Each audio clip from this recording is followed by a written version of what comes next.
Sometimes that's all it takes, the smallest crack in the familiar picture, and a little light slips through. Not because the world suddenly fixed itself, but because you stopped fighting it for a moment. You didn't level up, you softened. You stopped scanning the horizon for proof, and, for the first time in a long while, turned toward the one who's doing the looking. And in that quiet turn, something spacious arrives, still, bright, alive. It doesn't shout, it hums. It feels like a lake before sunrise, calm on the surface, yet so full of life underneath you, can almost hear it breathing. Scientists would say, possibilities are waiting to collapse into a single outcome. Inner philosophers would call it self-knowing. In ordinary life, we call it a nudge, a hunch, a clear, I just know that doesn't need an argument. When those worlds meet science, spirit, and your everyday heartbeat, you begin to understand you're not here to wrestle life into submission. You're here to create with it, not by forcing, but by tuning, not by winning, but by partnering. Think of a radio from years ago, the kind with a silver dial and a little red needle. You could twist and all you'd get was static. Then one soft breath of a turn, the singer's voice arrives, warm and close, as if she's right there in the room. Nothing changed about the air. You changed how you were in the air. Consciousness works just like that. The field has always been singing. The work isn't to shout over the noise, but to clear the noise so the song can find you. I'm not asking you to believe anything grand. I'm inviting you to notice what's already true. Notice how life behaves when you stop bracing. The shoulders drop. The breath gets longer. The room feels safer. Your timing improves without effort, the right call, the gentle word, the perfect pause. Coincidences begin to line up, like stepping stones across a creek. And you don't have to jump. You just place one foot, then the next, and the water carries the sound of your steps, like a blessing. There's a point in every season of a life when we realize we've been trying to think our way out of a storm. I've done it. 2 pages of plans, late-night bargains with the ceiling fan, trying to out-reason fear.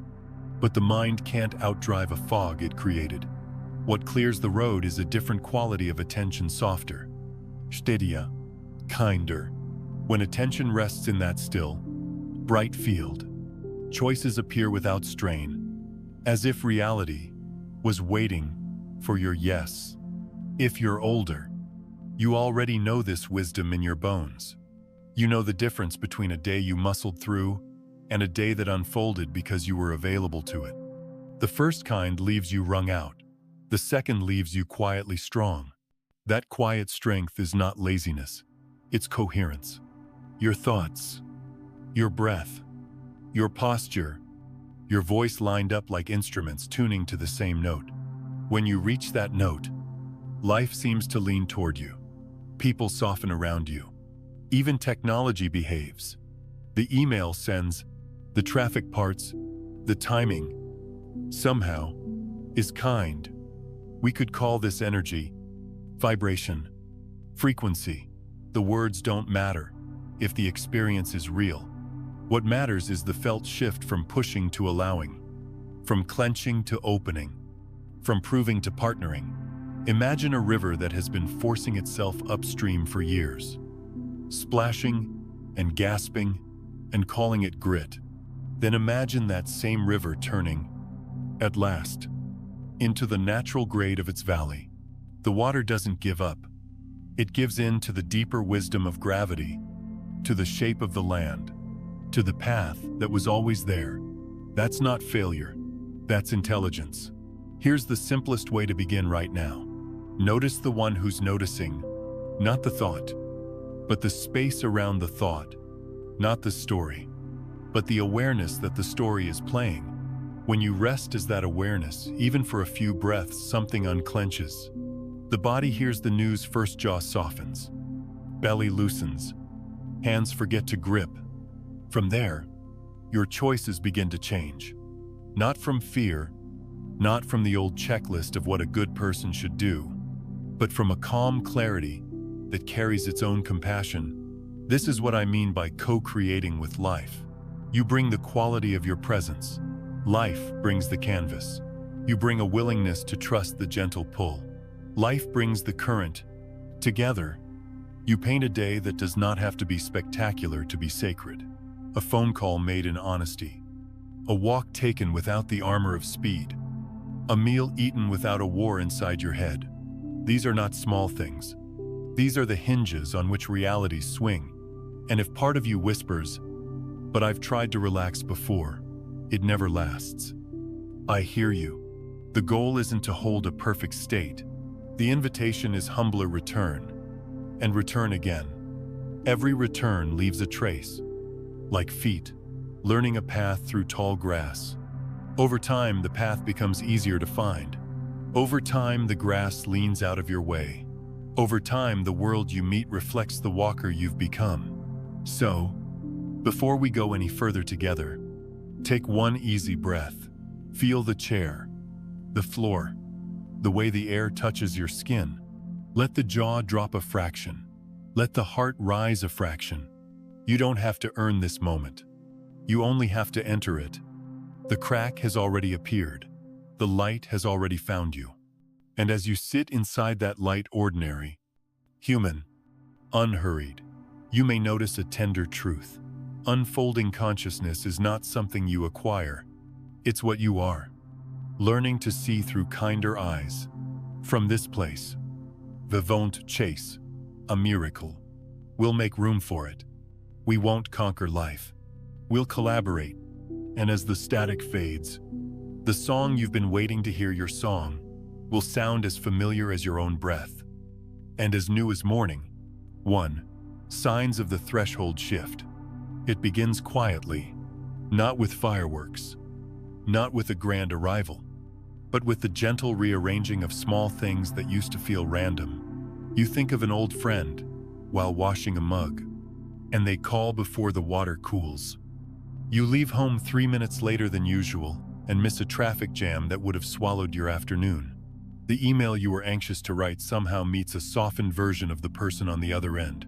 None of this screams miracle. It whispers coherence. It's as if life has learned your rhythm and started keeping time with you. When a phase shift is underway, coincidences stop behaving like strangers and start behaving like family, recognizable, intimate, oddly punctual. The right person shows up not because you forced the meeting, but because your attention grew warm enough and steady enough to become a beacon. That warmth is not a performance. It's the absence of the old flinch, the old hurry, the old need to be anywhere but here. Presence unforced, unhurried, has a way of smoothing the floorboards of reality so your day can walk across them without stumbling. Time itself seems to loosen around the edges, not because you hack the universe, but because tension is a poor clock. When you live clenched, minutes evaporate and you're always late to yourself. When you live open, minutes lengthen and you begin to arrive inside them. You notice this first in your breath. The exhale grows longer. The brain stops sprinting for answers and begins listening for them. In that listening, options appear that simply didn't exist when you were braced for impact. The door that just happens to swing open was there all along. It needed a different quality of knock. None of this is fantasy. It's probability learning your name. In a scattered state, you broadcast 100 mixed signals into the field. Yes and no. Push and pull.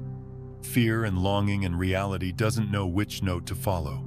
In a coherent state, your nervous system, your thoughts, your posture, your voice begin to hum the same tone. The world hears one clear request and answers with the nearest available path. You didn't conjure luck, you reduced noise. Like tuning an old radio, a fraction of a turn quiets the static, and there the music you suspected was there the whole time stands up. Full-bodied and close. The signs are tender, ordinary, and they respect your dignity. You won't be dragged into a revelation. You'll be invited.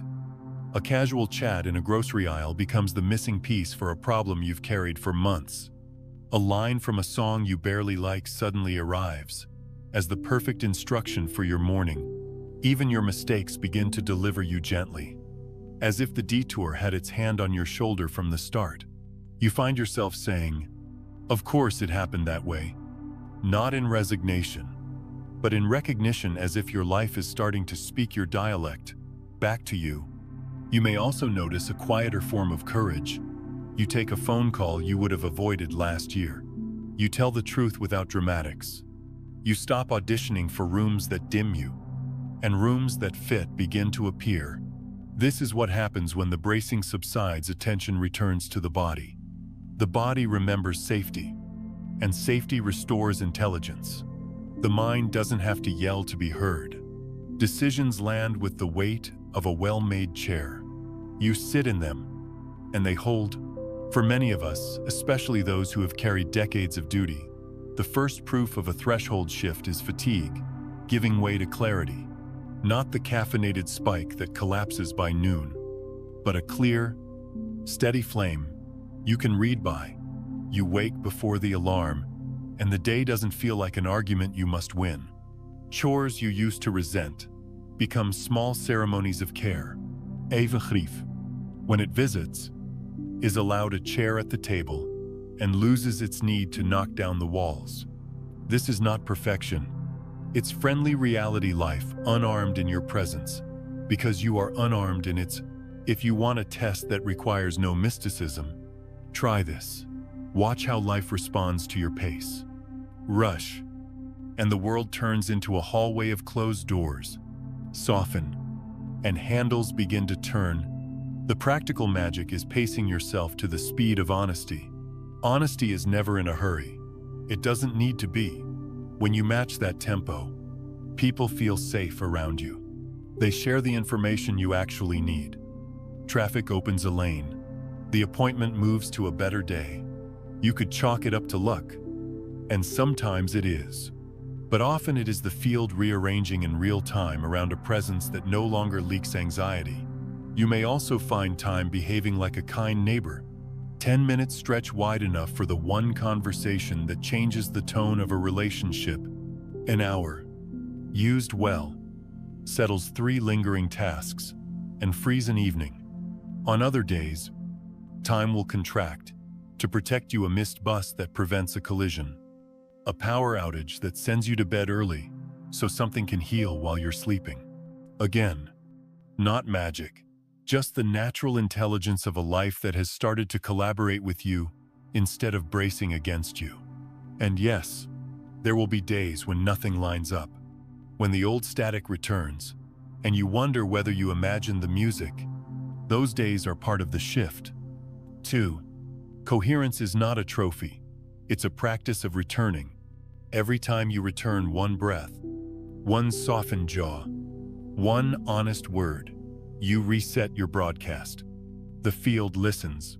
It adjusts, maybe not instantly, maybe not dramatically, but faithfully, like water, learning the shape of a new riverbed. So if you're looking for the signs, don't look up for omens. Look in, and then look around. Is the next step clearer than it used to be? Do small mercies gather at your elbow when you stop rushing?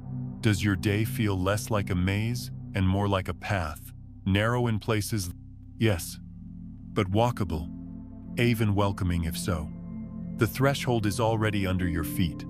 Keep walking, as the person your presence is making possible, focused, warm, unhurried. Watch how probability, one choice at a time, learns the sound of your voice and comes when you call beyond technique, back to principle. There comes a point when the rituals that once saved you start speaking too loudly. The timer beeps, the app reminds, the checklist multiplies, and somehow the quiet you were seeking grows farther away. If you've been on this path for a while, you know the feeling. Meditation turns into monitoring. Breathwork becomes another chore. Even the words spiritual practice begin to taste like obligation. It isn't that these tools are wrong. They're simply too noisy for the season you're in. What heals now is subtler. What guides you now is simpler. You don't stop meditating. You breathe, as if meditation were the natural way a human being receives the world. You don't stop discipline. You live with intention, so woven into the day that intention no longer needs a headline. Think of a person learning to swim. In the beginning, every movement is deliberate kick. Reach, breathe, turn. There's counting. There's splashing. There's a lot of trying. But at some point, the body remembers water, and the lesson shifts. The strokes soften. The breath finds its own cadence, and you stop arguing with the pool. You don't abandon technique. You internalize it. The water begins to carry you because you are no longer fighting how water works. Returning to principle is like that. You stop obsessing over the strokes and surrender to buoyancy itself, to the deeper law that has always been carrying you. The principle I'm pointing to has many names, but I'll keep it ordinary, wakeful awareness. Not the trance of self-improvement, not the performance of peace, but the simple noticing that is present before your next thought arrives. When this noticing is recognized as home, techniques become doorways you no longer need to stare at. You walk through them into the room they were built for. Some days that room looks like washing a dish with your whole attention. Some days it looks like telling the truth without embroidery.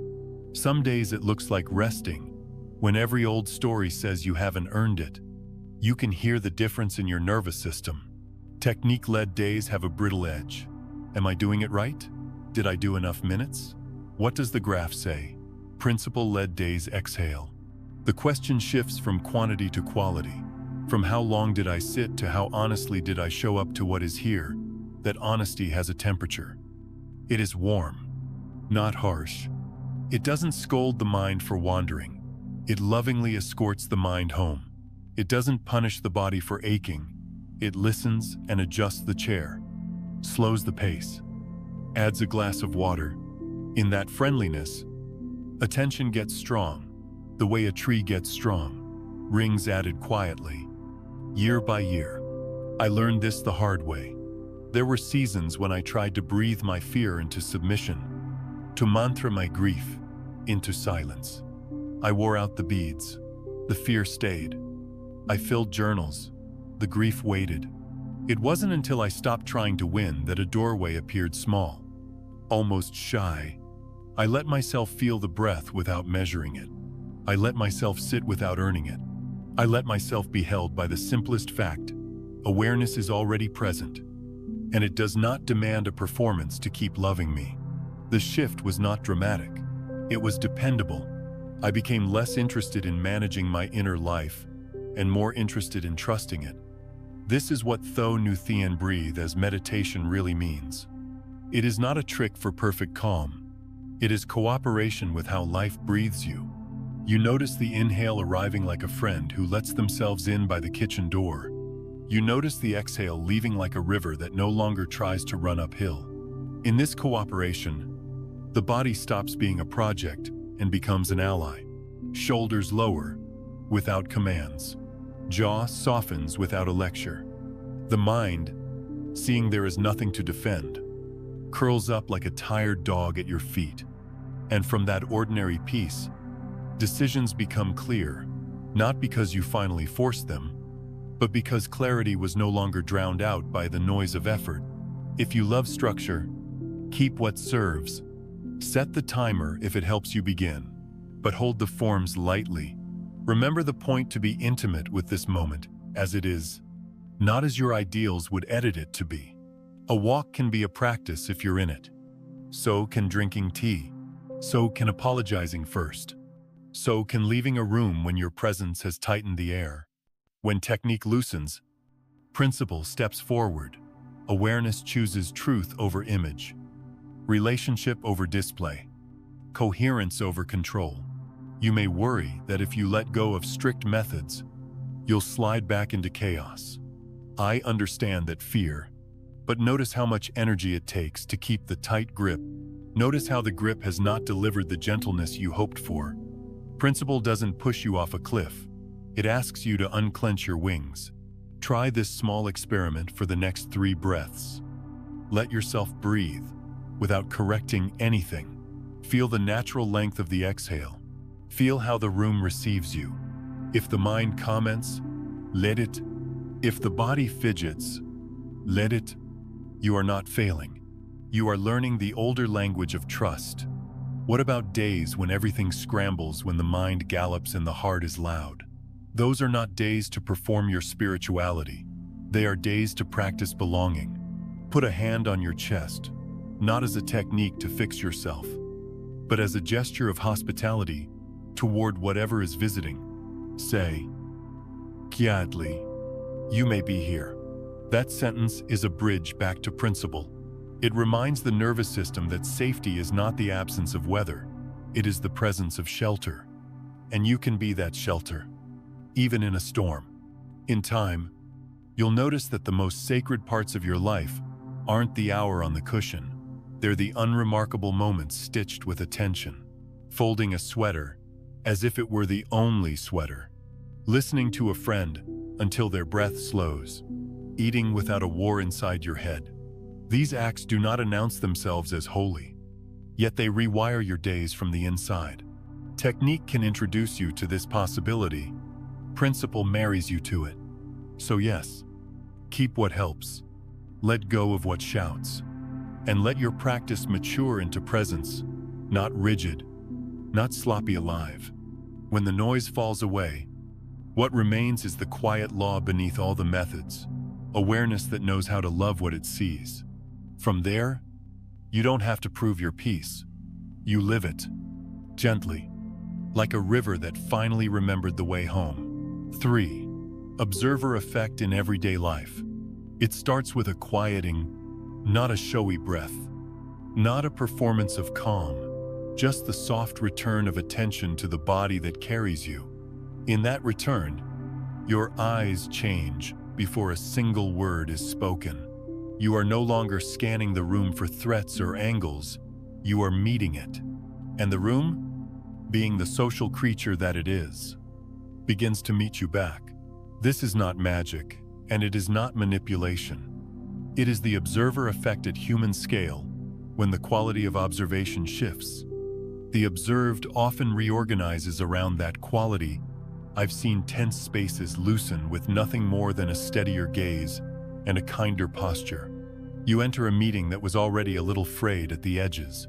You leave your hurry at the door. You sit down like a person who has time to listen.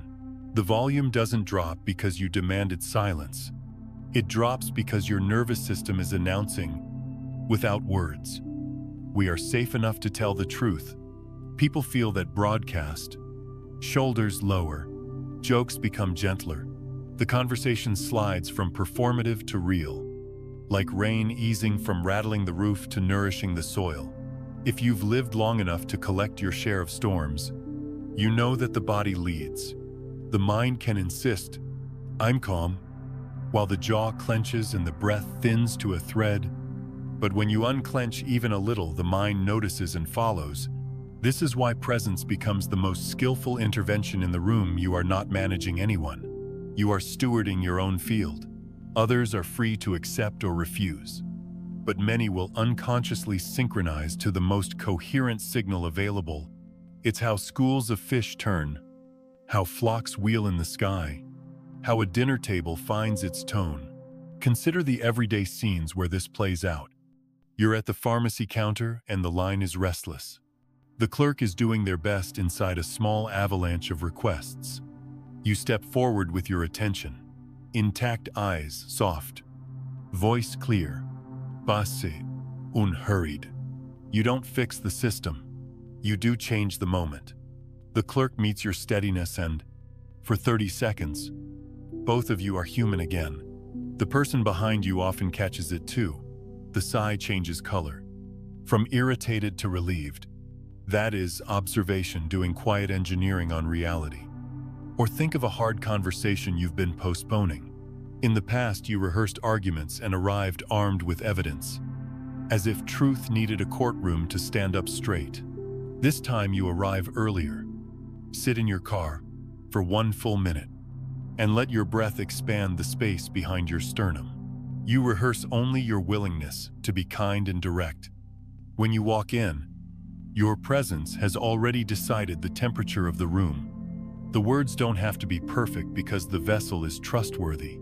Often, what needed to be said finds its own simple language, and what needed to be heard becomes hearable. Skeptics will ask, isn't this just mood? But mood is weather that passes through. Presence is climate you cultivate. Mood tries to control outcomes. Presence tends to the conditions under which honest outcomes can appear. Mood tightens hands into fists or points. Presents leave palms open.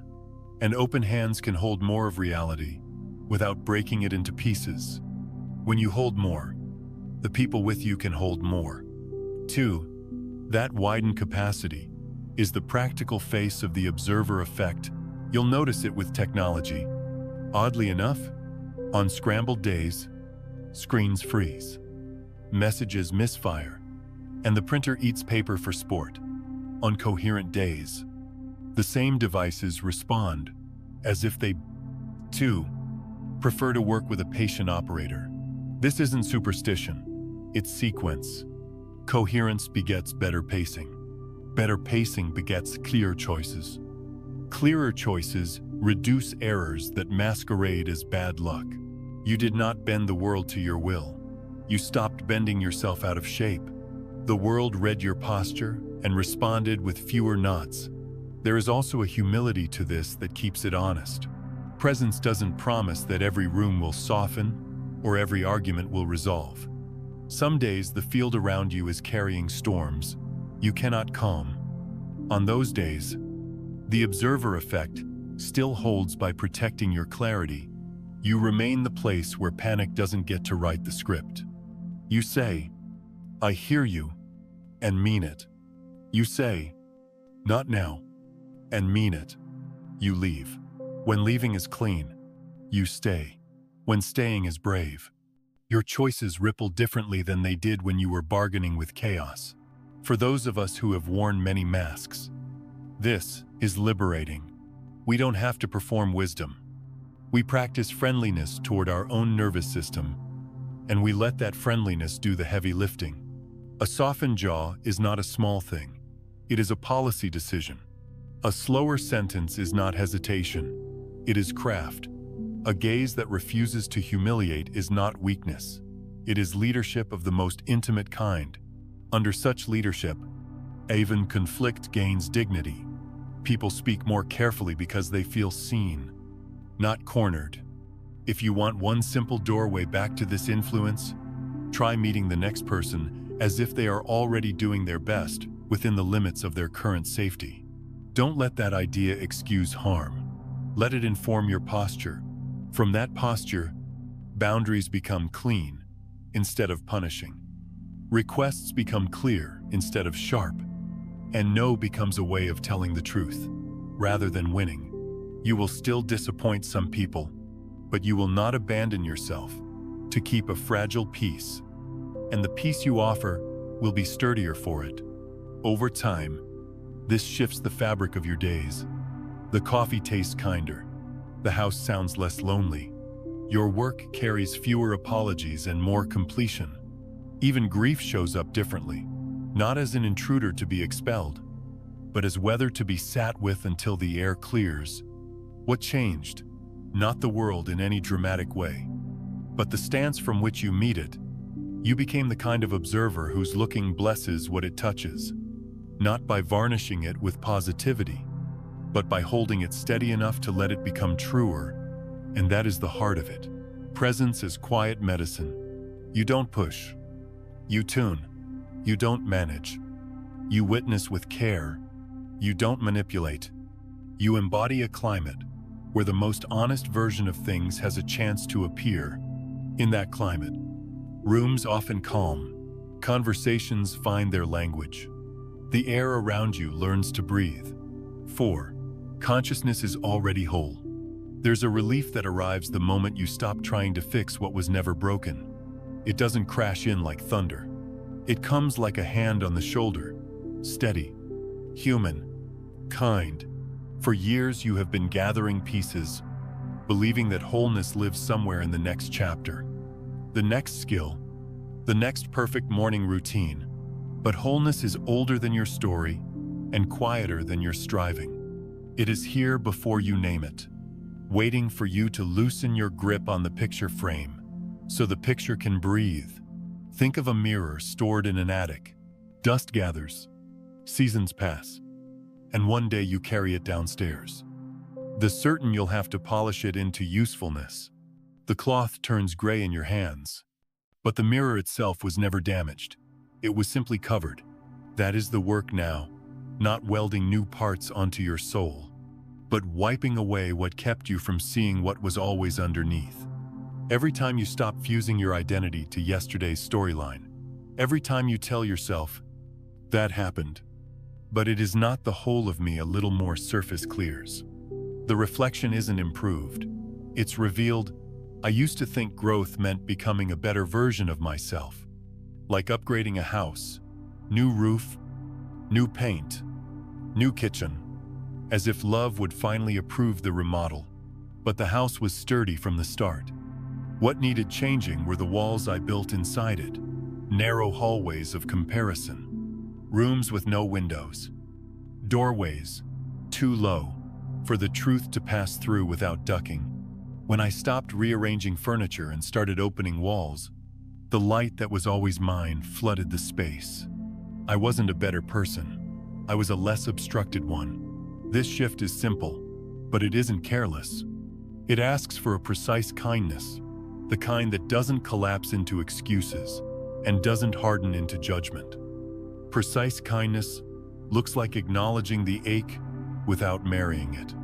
It sounds like, yes, I feel the old fear rising, and I will not make it my name today. When you meet yourself that way, the nervous system stops ringing alarms that were installed decades ago. Bandwidth returns.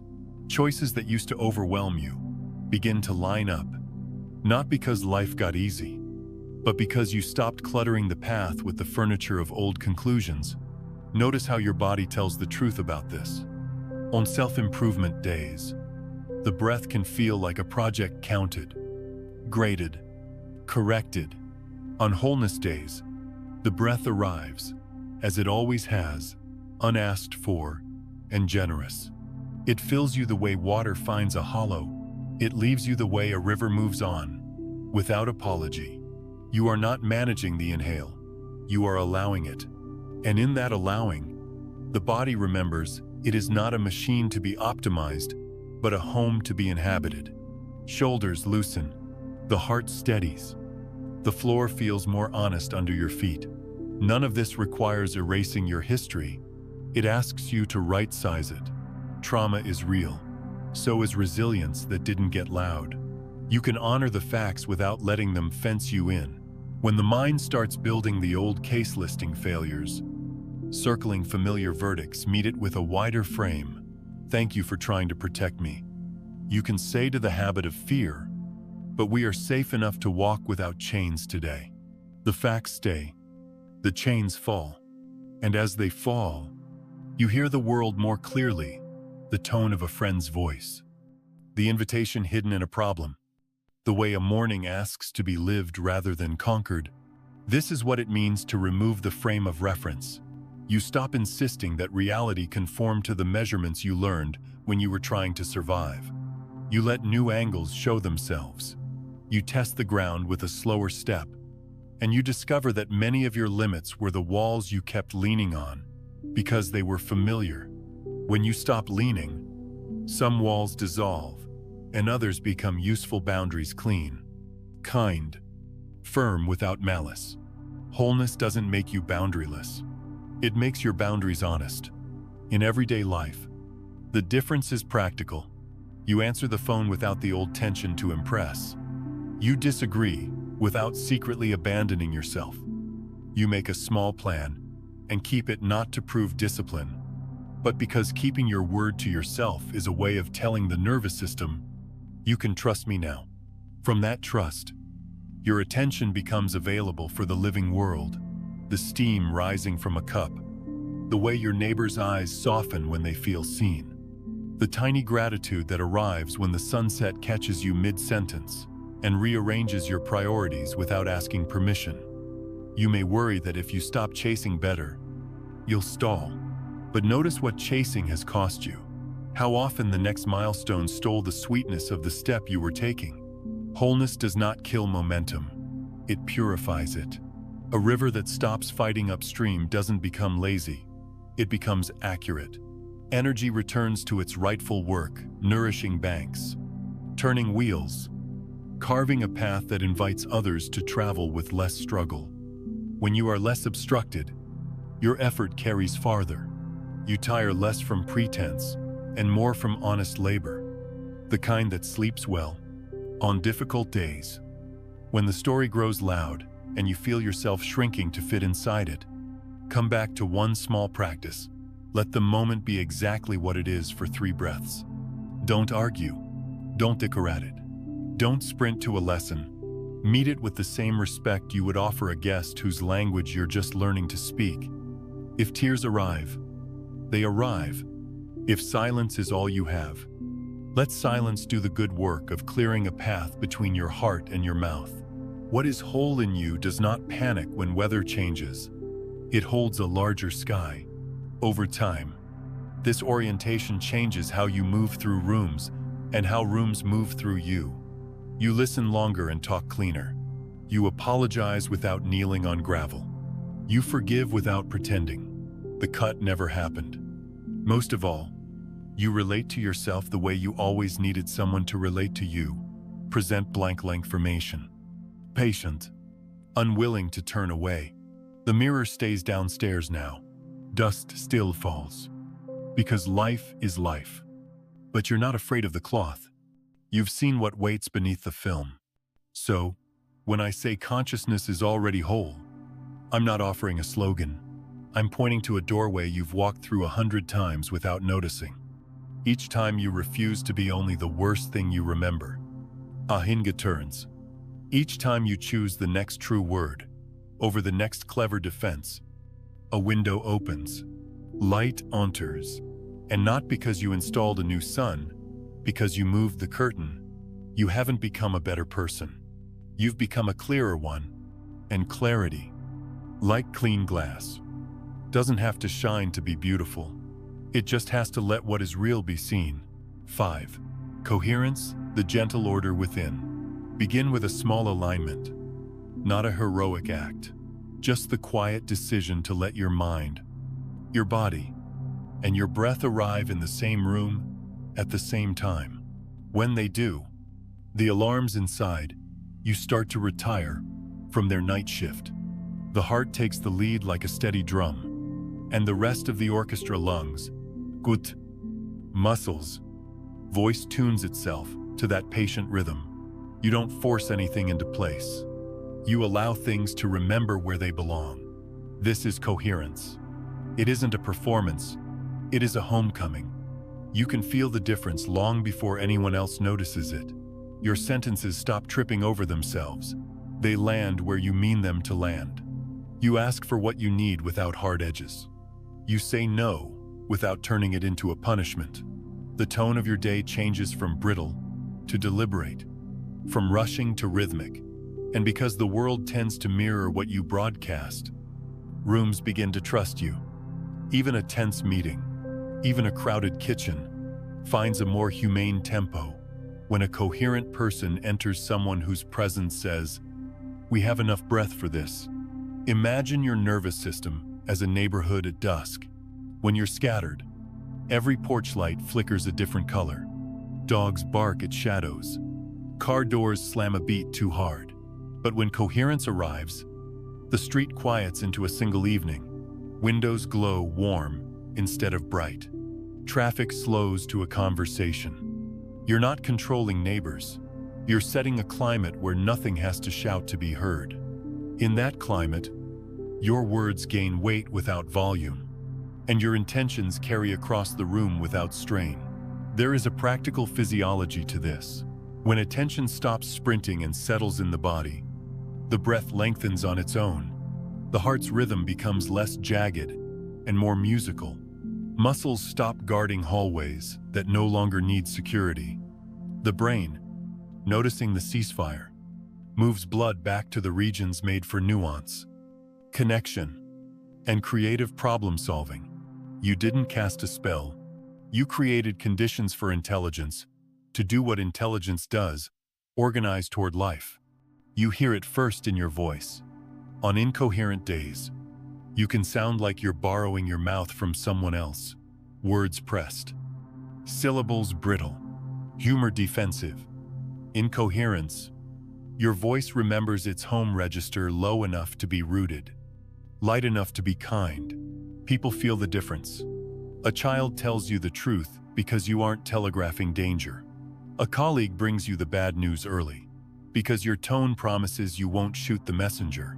Even the traffic feels less like opposition and more like a pattern you're learning to read. Coherence makes ordinary choices feel sacred without becoming precious. You drink a glass of water, and it tastes like permission. You stand up from your chair, and the floor feels like it's on your side. You pause before you answer, and discover that silence can carry more love than advice. In this rhythm, plans become supple instead of stiff. You still keep your word, but you don't grind your teeth to do it. You still adjust when life adjusts you, but you don't call every adjustment a failure. The drum keeps time, you follow, and the following strengthens you. If you've lived many years outside your body, as many of us have, coherence might feel foreign at first, like a song in another language. Be patient. The body learns from repetition that is gentle, not from lectures. Sit at the edge of your bed in the morning and feel the ground. Let the inhale come to you, rather than hauling it in by force. Let the exhale leave as a river leaves faithfully, without apology. If the mind protests, include it. If the heart surges, include it. Coherence does not banish weather. It provides shelter so weather can pass. You will notice that your boundaries improve when your breath does. Coherence is not passivity. It's clarity, with a kind face. From that clarity, you decline what harms, without rehearsing a courtroom speech. You accept what helps, without pretending you don't need it. You leave a conversation when your body tells the truth before your mind can spin a story. And when you stay cleanly present, listening, unwilling to make the other person into an enemy you must defeat to be real. This gentle order also changes how you carry grief and joy. Grief, when met in coherence, doesn't have to vandalize the room to be believed. It can sit beside you and breathe. Joy, when met in coherence, doesn't have to explode to prove it's real. It can hum through the bones like sunlight, placed carefully on the table. You stop being whiplashed from peak to pit and start living with a steadier horizon weather moving through a sky that does not tear. Coherence is contagious in the best way. Families borrow it from one another over dinner. Teams borrow it during tight deadlines. Even strangers catch it when you step to the counter and meet them as humans instead of obstacles. The secret is simple. You've reduced the static. When there's less static, signal travels farther. Requests sound cleaner. Apologies land faster. Praise doesn't embarrass you. It lands where it's supposed to land and fuels the right fires. On the days when the drum wobbles, and it will, your work is not to scold yourself back into line. Your work is to notice the wobble and offer steadiness the way you would to a friend with trembling hands. Put one palm on your chest and remember that coherence is a posture, not a prize. Take the next task at a humane pace. Let one sentence be slower than your habit. Eat without arguing with the plate. Each small kindness to your nervous system is a vote for order. Enough votes, and the neighborhood settles again. What makes coherence sacred is how democratic it is. Anyone can practice it, anywhere, with whatever breath they have left. You don't need special words or perfect conditions.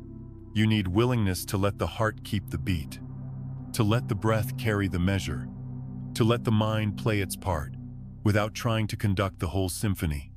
From that willingness, a quiet authority emerges, not the kind that intimidates, but the kind that reassures. People may not name it, but they lean toward it. They trust it. They feel held by it. And you feel held, too, by your own life.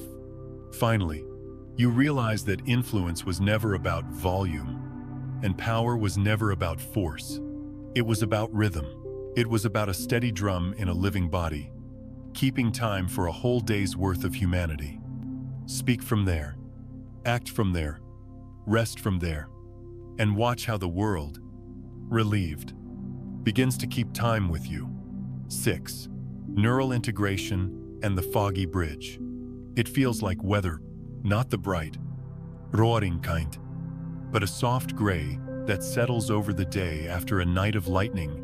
You've just had a breakthrough clear, tender, undeniable, and then, almost rudely, comes the fatigue, the emptiness, the can't quite name it. Don't panic. This isn't backsliding. This is your nervous system reorganizing itself around the new clarity, like a town quietly rebuilding its streets after a parade has moved through. The lights are still on. The music has simply gone home, so the streets can be swept. Think of the brain as a neighborhood of pathways, old routes, habitual reactions, practiced worries. Familiar defenses have been paved over time by repetition. A breakthrough is not only a new idea, it is a temporary road closure. The detours confuse you at first. You miss an exit. You arrive slower than you meant to. But the crews are working, even when you can't see them. Axons are sprouting. Synapses are pruning. Chemistry is finding a kinder baseline. Your job now is not to force traffic. Your job is to keep the lights green where life is trying to flow. The fog is honest. It is the message your system sends when it needs gentler conditions to integrate what you've seen. If you rush, you scatter the very gains you're hoping to stabilize. If you shame yourself, you make the ground less safe for the new pattern to take root. Instead, treat the fog like a bridge. It can feel disorienting to cross, but it connects two solid stretches of land. Walk it with care. Keep your hand on the railing of simple rituals. Sleep enough, breathe deeper than your habit. Take slow steps in sunlight. Let the body learn the grammar of calm while the mind learns not to interrupt. You'll notice odd details in this season. Sounds may feel louder or strangely distant. Your patience with old drama can evaporate in an afternoon, and you won't quite know why. Foods you used to reach for offer less comfort. Quiet becomes a better meal. Friends who can sit with silence feel like home. Noise disguised as enthusiasm makes you tired. None of this is a judgment on anyone. It's calibration. Your inner instrument's heart rate, good sensation. Micro tensions in the jaw and shoulders are resetting their sensitivity. They are learning to signal earlier, so you don't need a crisis to pay attention. There is a temptation to diagnose yourself when the fog drifts in, as if every off day requires an explanation with capital letters. Be kind. You're not a problem to solve. You're a system learning a safer rhythm. Offer yourself the sort of care you offer a child after a long day water. A warm meal, fresh air, light on the screen time, in bed when you're sleepy, rather than when the list is finished. If difficult feelings arrive, hollowness, old grief, the itch to do better, greet them, like weather coming through a window you forgot you'd opened. Close the window if you need to, or sit with a blanket and listen to the rain. Some people call this a contraction phase. I think of it as convalescence of the soul. After surgery, we don't berate a body for needing to lie down. We protect the rest because rest is part of the procedure. A breakthrough cuts out what no longer belongs, some belief, some reflexive story, some threadbare identity, and the space it leaves needs time to knit. Pain isn't proof you're failing. It's evidence that living tissue is growing where numbed scar once stood. You are becoming sensitive in the healthiest sense of the word. Practical helps are simple and old. Walk under honest sky. Let your eyes rest on distance instead of glowing glass. Breathe in a way that lets the exhale lengthen by a second or two you don't have to count. Your body knows the measure. If sleep calls early, answer. If you wake in the night, don't wage war with the clock. Make tea. Read 3 pages of something human. And return to bed like a guest, returning to a kindly room. Speak less for a day if words feel expensive. Listen to the birds if your street has them. If not, listen to the hum of the refrigerator. Stability hides in plain sounds. Relationships will reveal the progress of your integration. The old hooks where you would bite at the bait of a familiar argument start to look less interesting. You may still get snagged now and then. That's all right. Notice sooner, apologize cleaner. Leave the stage earlier when the play is clearly an old one. Not out of contempt for them or for yourself, but out of loyalty to the new pattern you're practicing. You are teaching your nervous system what home feels like unhurried. Unarmed. Available to truth without theatrics. Work changes. 2. Instead of sprinting at every problem, you begin to triage by feel. What's truly urgent gets honest attention. What's loud but not important waits without punishing you. You stack small completions like stones across a stream, and by afternoon you've made a crossing you couldn't have bullied yourself into. On some days, the fog will thicken, and you'll do less than you hoped. Forgive that quickly. Integration has its own calendar. Forcing pace is how we break what we just mended. If a wave of emptiness comes and I don't know who I am without the old struggle, smile if you can. Emptiness is not the absence of self. It is the clearing where the next truer shape can assemble. Stand there as you would in a freshly swept room. Open a window. Place a chair by the light. In time, a new arrangement arrives. Not because you micromanaged it, but because you didn't rush to fill the quiet with the furniture of yesterday. And when fear whispers, what if this calm doesn't last? Answer gently. It doesn't have to be permanent to be real. You are not trying to imprison peace. You are learning to recognize it, to host it, to return to it when you wander. Every return strengthens the pathway. Every simple kindness, water, breath, sun. A slower sentence adds myelin to the route you want to travel. In that way, the fog is faithful. It slows you to the speed at which the change can truly belong to you. So if today feels dim around the edges, take heart. You are not lost in the mist. You are crossing the bridge. The handrail is sturdy. The ground is under you. Walk at a human pace, and let the nervous system do what it was designed to do. Learn safety. Remember rhythm, and make a permanent home for what you saw so clearly on the far shore. 7. Direct knowing. It arrives like a small bell. Not loud, not bossy, just a clear tone in the chest that rings before the mind has gathered its paperwork. You find yourself pausing at the door and turning back for the umbrella. Though the sky looks faithful, you set the email aside for the afternoon without knowing why. And the right words present themselves by evening. You delay a trip by a day and later learn you missed a tangle of trouble you didn't need to meet. This isn't rebellion against reason. It's reason with deeper roots, intelligence that rises from a quieter floor than thought can stand on. People call it intuition. Gut. Inner guidance. I've learned to call it direct knowing because, at its best, it doesn't argue or decorate. It simply knows. Not the jittery knowing of anxiety, which predicts disaster to feel safe, and not the impulsive flair that confuses urgency with truth. Direct knowing has a different temperature. It's calm. It does not shout. It has no interest in impressing you. If anything, it invites you to take one more breath and let your grip loosen enough for a better choice to land. This kind of knowing doesn't come from neglecting the mind.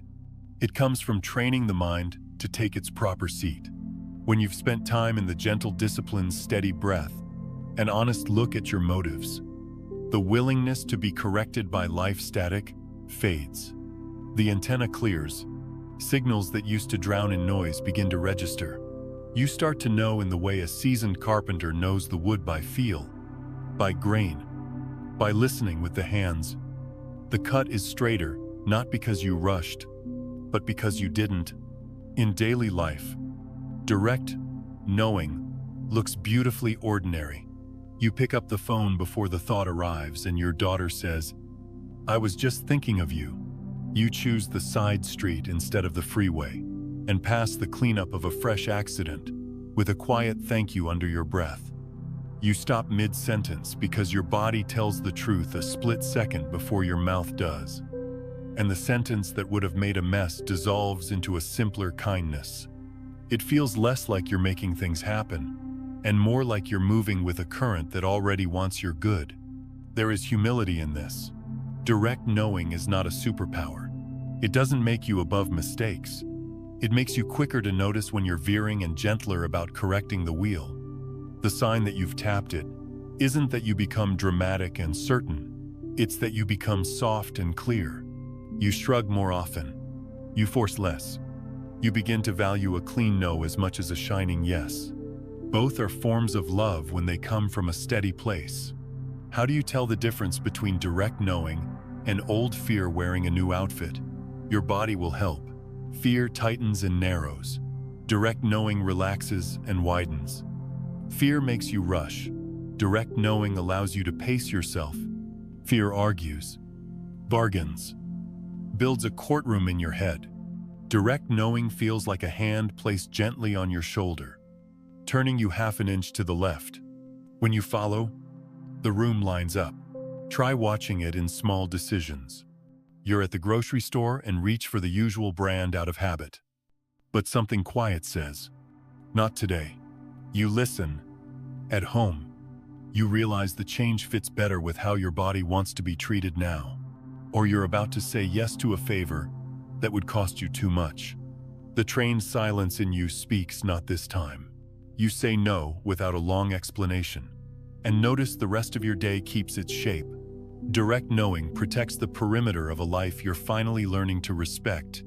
It also asks you to verify, kindly and practically, not to mistrust the inner voice, but to grow your partnership with it.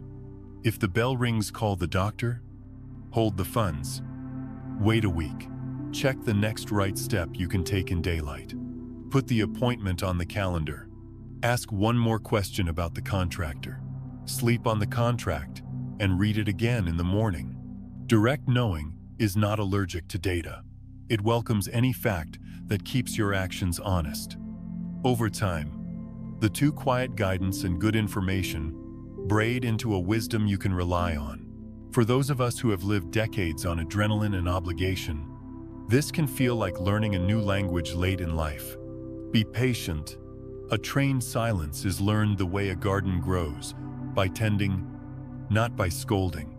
Sit with your coffee without the news for a few minutes and see what bubbles up when no one else is talking in your head.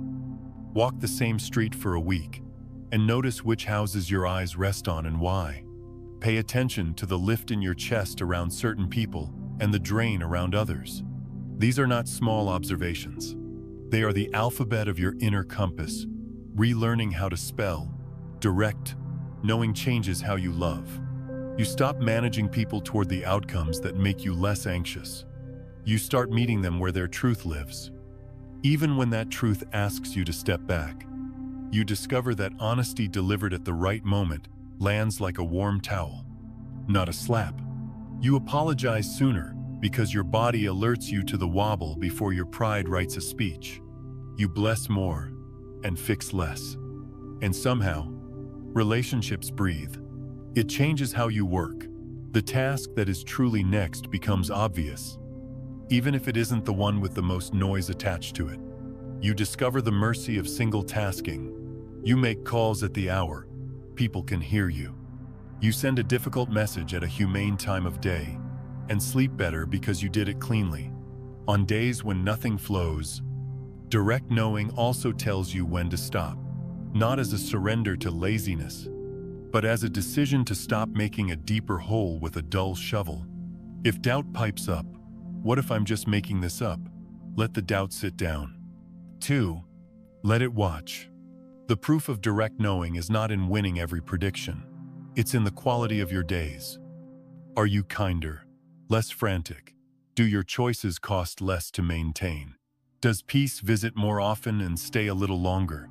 These are signs you're tuned to a frequency that serves the life you actually have, not the one you're performing. And if the bell doesn't ring on a given day, that's fine. Make the best choice you can with what you see. Then let it go.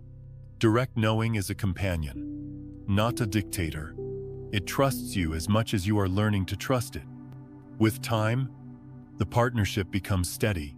You begin to recognize the texture of true guidance, the way you recognize the voice of someone who has loved you for years. No need to shout. No need to sell. Just a simple, steady, this way, and the peace that follows when you do. 8. Discerning the real from the imagined. Begin with the fruit, not the fireworks.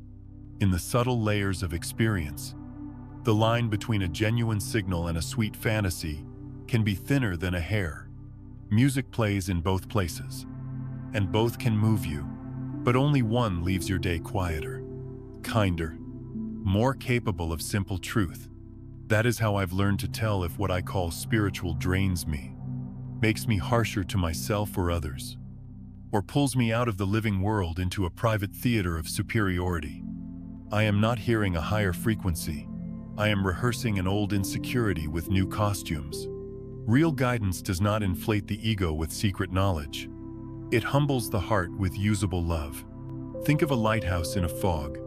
You can imagine a beam all night, and your imagination may comfort you for a while. But a real beam has consequences. Ships adjust course. Shorelines are reached. Lives come to ground. In the same way, a true spiritual nudge alters how you speak to your partner at breakfast, how you answer an email, how you move your body through a hard afternoon. It doesn't ask you to escape life. It equips you to be faithful inside it. The fruit shows up as more peace in the nervous system, more compassion in your tone, more clarity in your choices, not perfection, just more of what heals.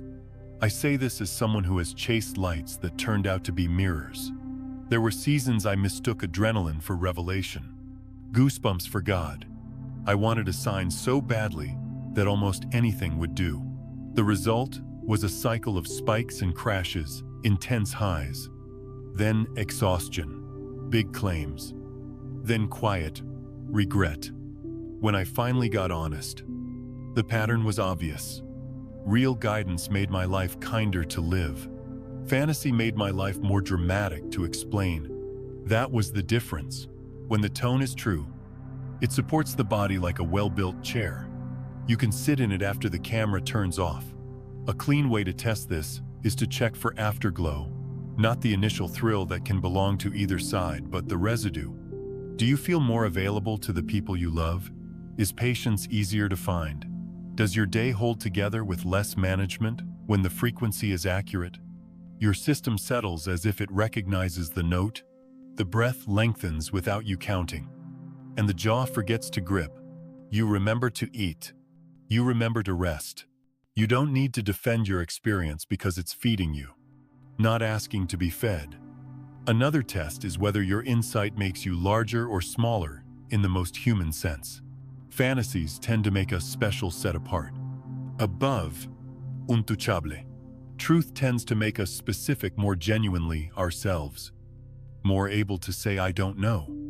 More willing to learn. Specialness isolates. Specificity connects. If your latest revelation invites you to bow out of ordinary responsibilities, to look down on less awakened people, or to replace empathy with pronouncements, consider that you may be drifting. Wisdom does not excuse us from dishes, apologies, or taxes. It softens the hand that does them. And then there's the question of pace. False signals scream now and punish you for asking questions. True signals respect your dignity. They can be urgent without being panicked. They can be firm without being cruel. If you need time to verify, sleep on it. Ask a trusted friend. read the fine print. Real guidance will still be there in the morning. The truth does not require a hostage situation to survive. It can stand the light. No one is immune to wishful thinking, especially when we're tired or aching. That's why gentleness is a better safeguard than suspicion. If you try to police every inner movement, you'll starve the very sensitivity that allows you to hear what's real. Instead, establish a few quiet baselines. Drink water, touch daylight. Breathe until the exhale deepens by a heartbeat or two. Move your body in a way that feels like respect, not punishment. These modest habits bring your instruments into tune. From there, discernment becomes easier. A tuned guitar can hear when a single string has slipped. A tuned life can sense when a single claim rings false. Community matters here. 2. Isolation is fertilizer for fantasies. Share your impressions with 1 or 2 grounded people who love you enough to say, "Beautiful idea. Now how will it show up in your Tuesday?" Let them ask about fruit. Let them ask about costs. Let them ask who you might be avoiding. Real guidance will survive those questions. If it wilts under simple, loving scrutiny, it was probably a dream you can thank and release. And if you discover you've been following smoke, there's no need for drama. Step back with kindness. The point is not to humiliate the part of you that wanted magic. It's to educate it. Offer it the steady pleasure of real outcomes, the softened argument, the bill paid on time, the nap you finally allowed, the boundary spoken without poison. Show yourself, again and again, that the sacred prefers quiet rooms and ordinary hours. Over time, the appetite for spectacle declines. You stop needing your life to sparkle to be worthy. You learn to recognize the shimmer that rises from a well-swept floor. One more sign you're touching the real. Your presence becomes more compatible with the world as it is. You are easier to be around. You forgive more quickly, without pretending the cut never happened. You're slower to judge because you've met your own complexity and survived. You don't abandon discernment. You sharpen it, but you wield it like a craftsman, not a critic. This is not passivity. It's precision. You address harm cleanly. You say no without turning people into enemies. And your yes has weight, because it's no longer trying to fix a hole in your worth. Remember, superstition thrives on fear and control. It grows in the soil of, if I do this ritual perfectly, life will owe me. Spiritual maturity grows in the soil of relationship. I will meet life as honestly as I can, and let the meeting change me. The first tightens the jaw. The second relaxes it. The first isolates. The second invites company. The first is exhausting. The second is sustainable. So when you stand at the edge of a luminous idea, bring it to the scale of fruit. Will this make me more available to love? Will it produce steadier kindness and cleaner action? Will it hold up after a night's sleep and a meal? If the answer is yes, walk with it, humbly and well. If the answer is no or not yet, thank the moment for its brightness. Then tune the dial a little finer. The signal you're seeking is not hiding. It's simply asking for a listener who would rather be useful than dazzled, who would rather be kind than right. And when you become that listener, the real steps forward, not loud, not proud, but unmistakably itself, and your life, quietly, begins to bear it out. 9. There is no ladder of consciousness. Begin without a ranking. We've spent so much life climbing grades, titles, schemes for becoming higher. It's no surprise we drag the same ladder into the inner world and try to nail it to the sky. But consciousness is not a staircase. It's a shoreline with many tides, a living field with different kinds of weather. Some days you're a clear morning. Some days you're late afternoon thunder. Neither is superior. Each serves a season. When you stop scoring yourself, stop measuring your worth against yesterday's storm or someone else's sunshine, you move from fighting life to collaborating with it. And collaboration changes everything. Think about breathing. There is no better inhale, only a fitting one, deeper when you need courage, softer when you need rest. Your awareness works the same way. In a crisis, focus narrows wisely so you can act. In a quiet evening, focus widens so you can feel the world again. Narrow isn't low, wide isn't high. They're modes: mobile, responsive, kind to the context you're in. The trouble begins when the mind insists on one mode as proof of advancement. Then we grip presence like a trophy, stiffen into a version of awake, and miss the living intimacy of this scene. Right now, asking for a different note. I used to treat spirituality like school: accumulate gold stars of stillness, collect extra credit in compassion, graduate to some imagined summit where nothing could touch me. The truth is humbler and far more merciful. Maturity is less about rising above life and more about becoming appropriately sized for each moment. With a child, you kneel. With grief, you bow. With injustice, you stand up straight. With beauty, you take off your hat. The posture changes, but the heart remains the same: present, available, willing to be taught. When the latter falls away, ordinary awakenings become visible, the small clicks of alignment that used to pass uncelebrated because they didn't look spiritual enough. You stop an old sentence halfway and choose a truer one.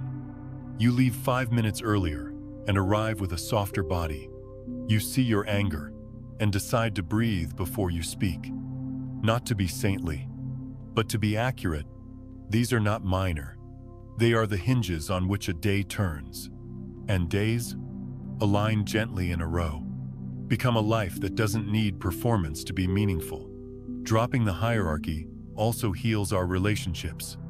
If I'm busy being more conscious, I'm already separate from you, peering down the rungs with a quiet contempt that will sooner or later leak into my tone.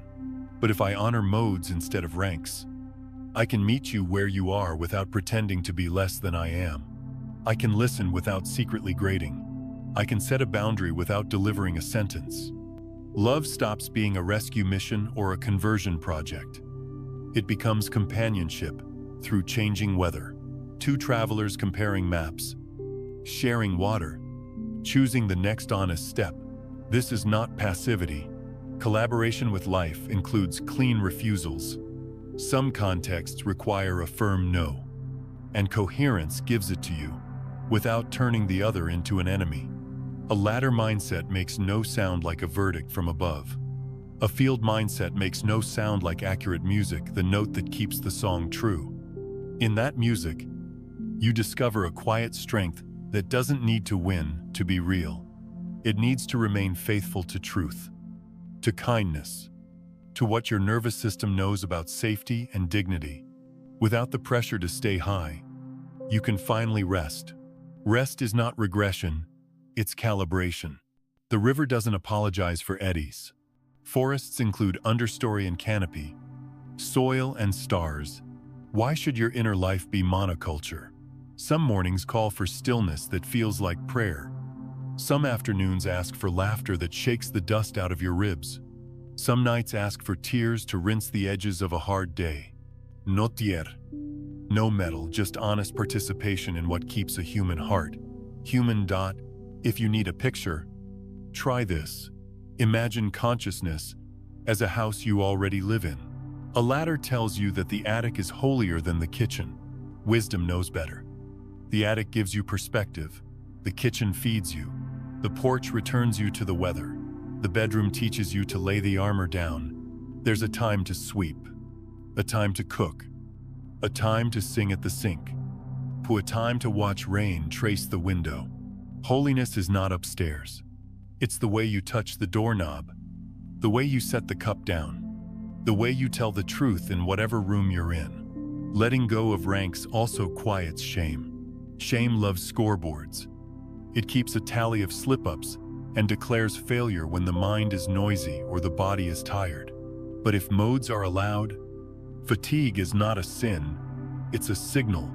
A restless mind is not proof you've fallen. It's a request for a gentler pace, a glass of water, a walk under honest sky.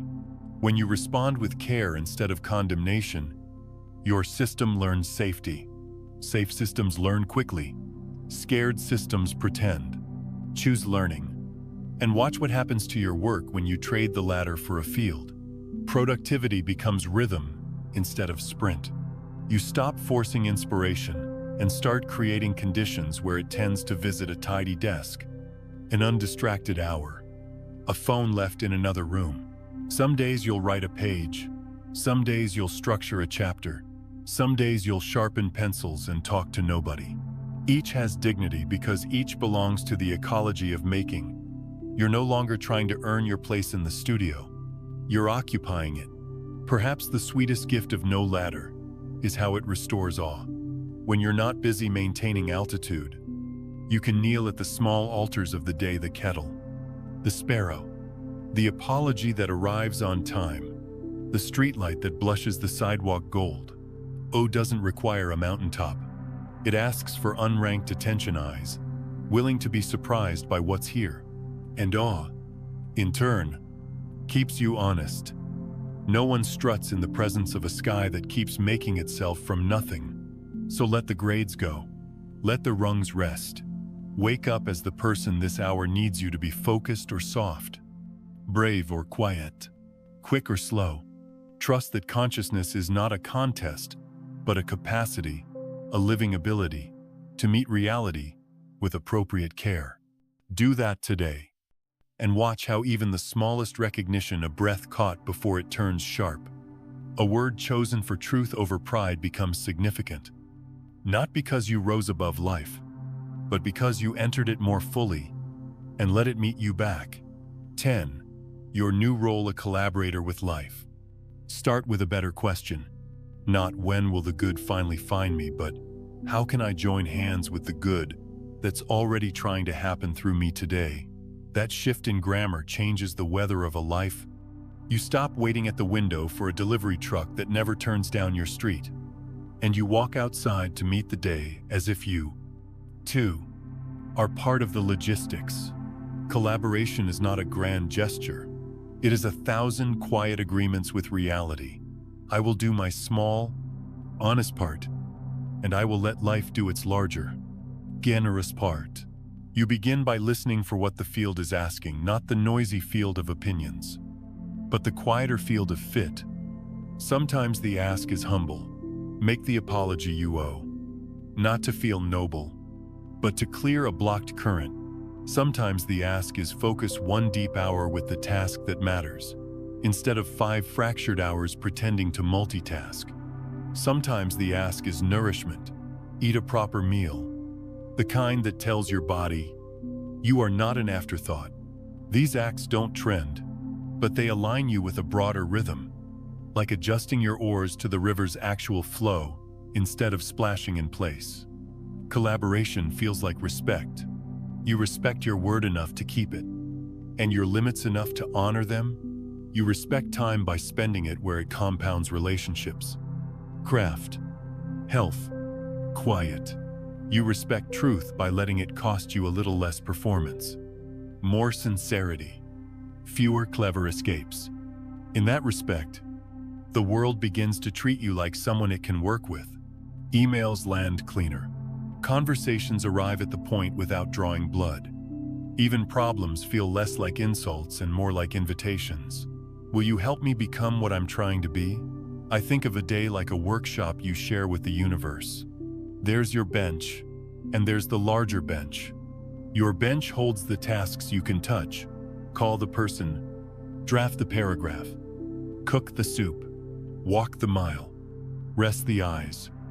The larger bench holds what you cannot control: how they receive your call. Whether the paragraph travels, who sits at your table, where the mile leads, what the night repairs while you sleep.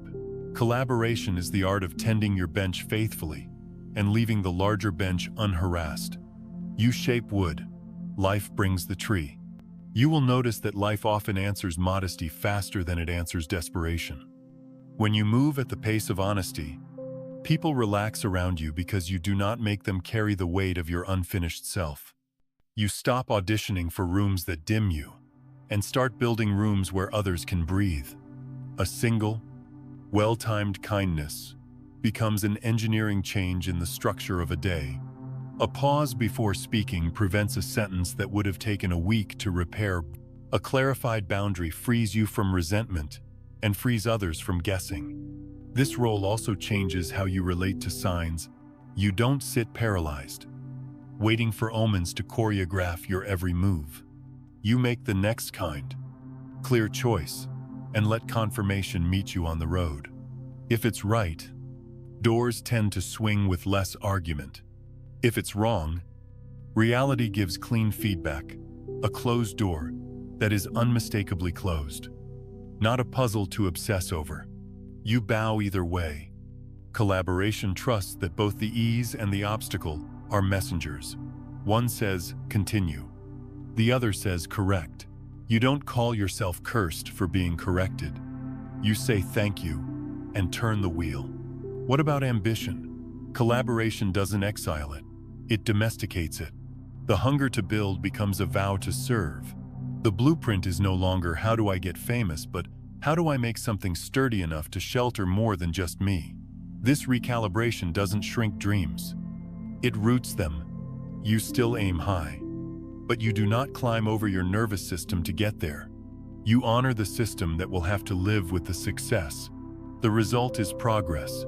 You can survive growth that doesn't require you to disappear to maintain it. You also become choosier about inputs. A collaborator with life doesn't clutter the console with static. You begin to curate what crosses your senses the way a pilot guards a cockpit, less doom scrolling. More daylight, less outrage as entertainment. More human voices, fewer sugary spikes of novelty. More steady proteins of practice. This isn't puritanical. It's practical. Signal in. Signal out.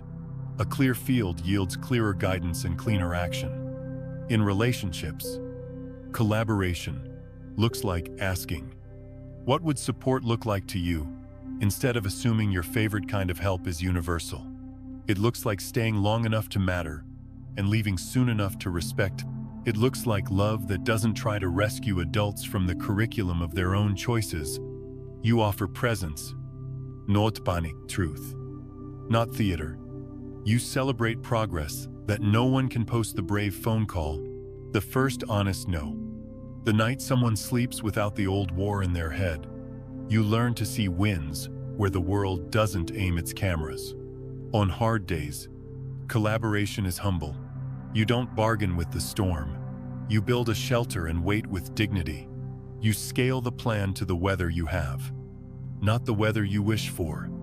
If the only honest contribution is a nap that prevents you from injuring tomorrow, you take the nap.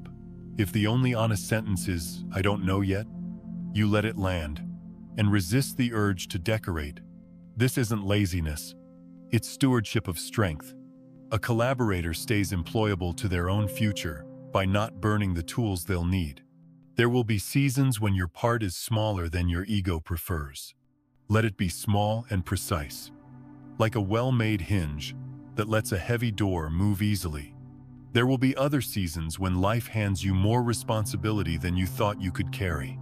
Let your structure grow in proportion to your support. More rest, more friendship, more prayer, more honest delegation.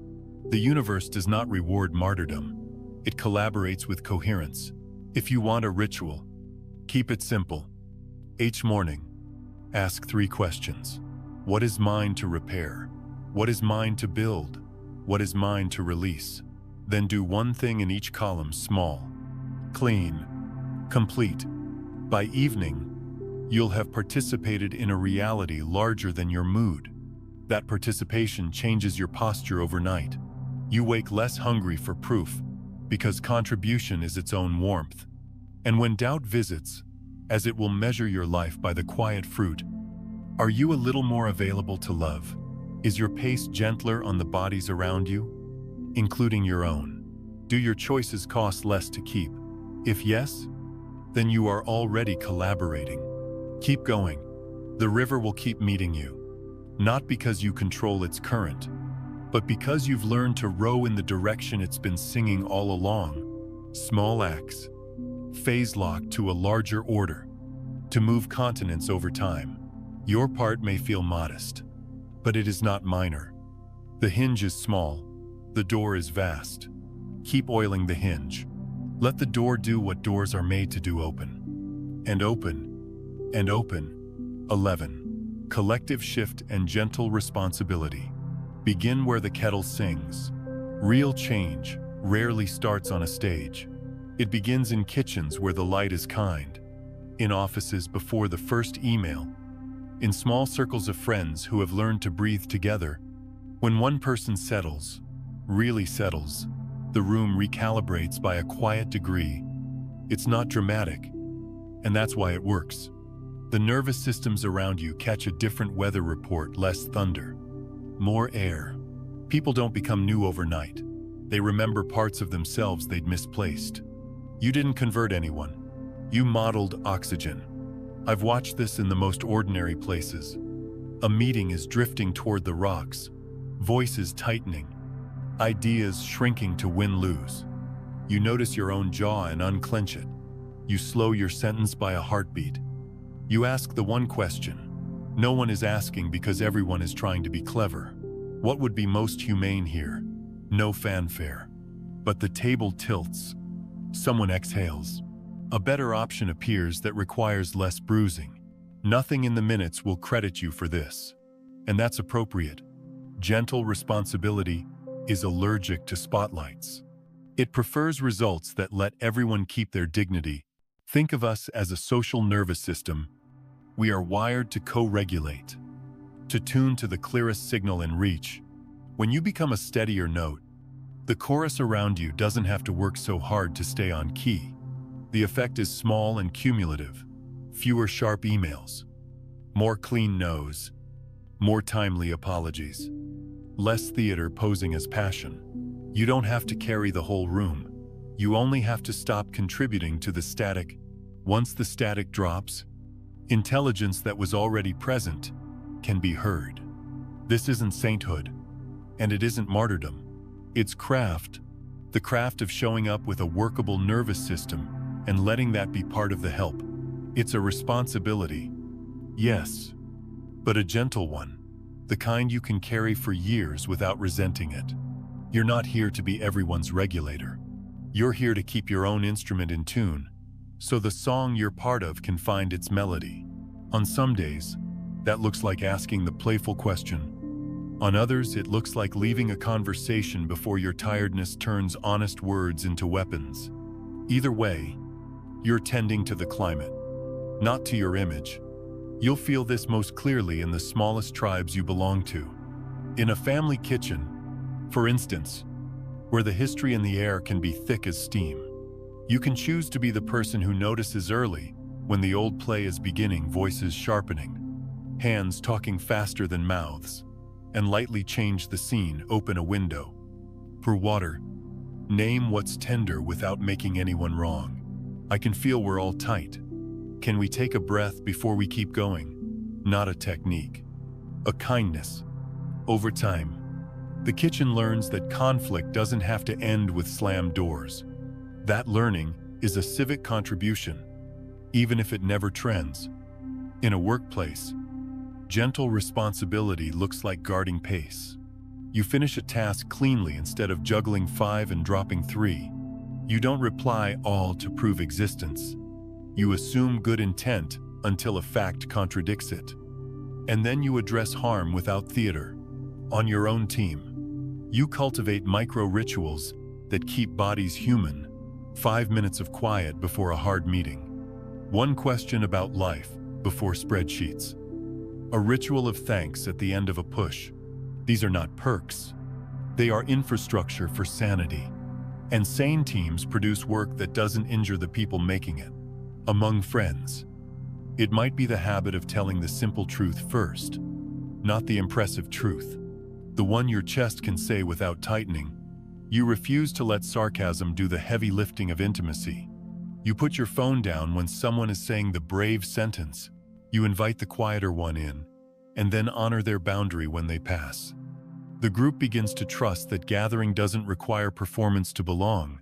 That trust changes what you talk about and what you can build together. None of this means becoming a sponge for other people's storms.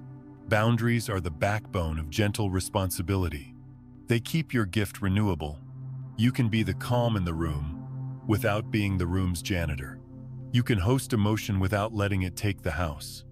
You can love someone and still choose not to enter the theater of their latest emergency. In fact, that choice is part of what lifts the field. You stop rewarding chaos with your attention, and the ecosystem around you learns a new economy. If you're wondering whether any of this matters in the big picture, consider how change actually spreads. It doesn't leap by slogans. It travels along human pathways, kitchen tables, break rooms, phone calls on Tuesday nights, sidewalks at dusk. 1,000 modest adjustments in tone and timing add up to policies that feel inevitable years later. The future is drafted in the small print of the present. The way we speak to a tired cashier, the way we end a meeting, the way we say I was wrong before the story hardens. When one person practices coherence, the radius of ease expands. When enough people practice, the shared field lifts and holds more good without breaking. You won't get it right every day. There will be mornings you bring your storm into the room and watch the room cloud over. That, too, is part of the work. You apologize sooner. You step outside and let the weather pass. You come back without grand speeches, just a steadier pulse. The correction itself becomes a lesson others can borrow. We are allowed to repair in real time. We don't have to disappear for a month to deserve another chance. If you like rituals, keep them small and repeatable. Light the candle, yes, but also do the dishes. Like you mean it? Walk the dog at a humane pace. Ask people how they are, and make room for an answer. End a call with one sentence of appreciation, specific enough to be true. These practices are not quaint. They are engineering changes to the shared code we run on. Each act says, it is possible to live slower and still matter, and people who are less rushed remember their goodness faster. So take your place. Not as a hero at the center, but as a steady hinge in the doorframe. Let those who enter feel the threshold hold. Offer the kind of presence that doesn't demand applause to keep doing its quiet job. The measure is simple. Are you making it easier for the people near you to be honest? To breathe? To choose a kinder next step? If yes, the field is lifting one kitchen, one office, one small circle at a time. That is how the collective turns, not with trumpets, but with 1,000 humble hands, keeping time to a calmer drum. 12. Unforced abundance, a life that fills without strain. Think of water finding the lower ground. It doesn't make speeches. It doesn't audition for the valley. It simply follows what is true about gravity and arrives where nourishment can happen. That's what sufficiency feels like when your inner life has begun to align, not a jackpot, not a miracle you had to pry loose, but the unforced fruit of a day lived in rhythm with itself. Money stops being a verdict and becomes a tool. Health stops being a battlefield and becomes a trusted partnership. Creativity stops posing and starts telling the truth. I used to chase abundance, like a skittish animal, too loud, too fast, too eager. The harder I ran, the more it hid. What I call enough now began the day my effort changed character. I didn't stop working. I stopped working against myself. I spent what strength I had on the few things that compounded a clean no when my body said no. A generous yes I could sustain. Steady attention to work that didn't require me to become a stranger to the people I love. Like water, I learned the lay of my own land. Once I trusted it, I moved farther with less splash. Sufficiency shows up first in the nervous system when you aren't burning fuel on invisible wars, people-pleasing, self-correction, dread rehearsals. Your body returns energy to maintenance and repair. Sleep deepens. Food tastes like participation, not punishment. Pain, when it visits, asks for care instead of courtroom arguments. The numbers on your lab work may not change overnight, but your relationship to care does. And that relationship is the quiet engine behind so much of health. The body does not need to be conquered to serve you. It needs to be listened to so it can serve with you. I notice sufficiency in my calendar. 2. On misaligned weeks, my days look like a wall of noise. Too many half-promises braided into a rope I can't hold. In alignment, time becomes a room with windows. There is air between the appointments. I finish things. I leave 5 minutes earlier and arrive with a body other people can trust. The math hasn't changed. The handling has. I no longer pay interest on tasks I can't possibly complete today. I make a humane list and let completion be small and honest. This is not laziness. It is stewardship. A well-stewarded day quietly pays dividends, fewer messes to clean tomorrow. Fewer apologies that cost energy. I'd rather spend on building. Creativity matures in the same climate. When the nervous system isn't braced, making becomes play with a purpose. I don't try to sound brilliant. I try to sound like myself on a good day. The work improves not because I strained harder, but because there's less static between the thing I care about and the hand that carries it to the page. The pan, the meeting, the conversation. This is what people mean when they say flow. But flow isn't a trance for special occasions. It's the ordinary reward for coherence, fewer leaks. More current. Even money, which loves to be blamed for what isn't really about money, starts to behave differently. I don't mean a windfall. I mean fewer leaks and cleaner channels. I unsubscribe from the petty expenses I used to justify when I was too tired to cook or too rushed to plan. I keep a simple budget and tell the truth there before I have to tell it in a crisis. I choose what has a long tail, repairs that prevent bigger breakdowns, tools that make honest work easier, meals that fuel tomorrow's decisions. The result is modest and significant. At the same time, less drama, a little margin. The dignity of not needing a miracle every Friday. Relationships soften under the same principle. When you're no longer performing a role, people get to meet the person. Conversations stop trying to win and start trying to understand. You apologize sooner because being right has lost its shine. You forgive in a way your body can believe, which is to say you set a boundary where injury would repeat and then let the story rest. The abundance here is not a crowd. It's a quality, fewer relationships that require armor, more that let you put the armor down. That quality feeds you the way a well-cooked supper feeds a whole evening. There's a humility to this kind of fullness. It resists spectacle. You won't always be able to point to the headline moment when everything changed.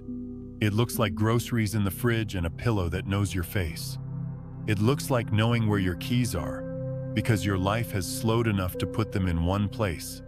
It looks like the email you didn't send because peace was more valuable than proving a point. These aren't small.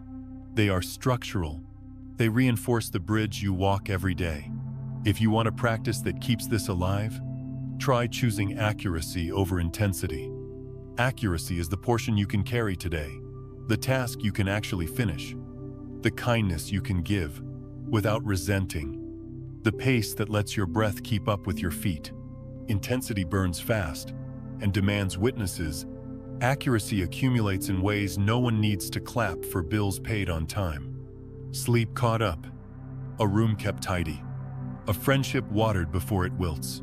Over months, accuracy looks a lot like grace.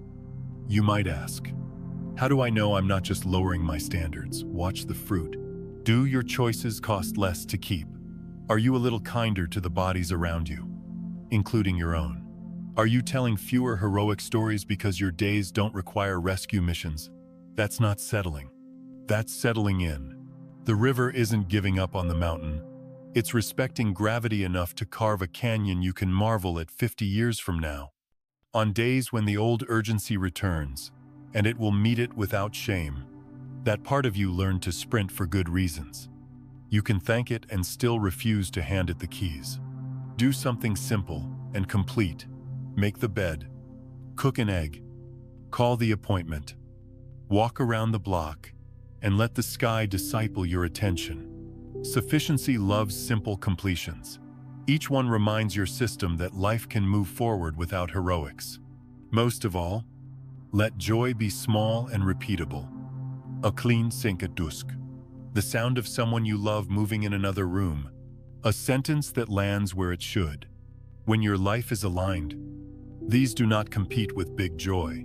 They compound into it. That compounding is the quiet inheritance of a coherent day. A kind of wealth that doesn't require you to betray your health or hush your heart to maintain it. So if abundance has eluded you, consider shifting from hunting to hosting. Make a hospitable interior less static. More room. Spend effort where it multiplies instead of where it screams. Let your life become a place. Good things recognize and choose to stay. Then watch what arrives.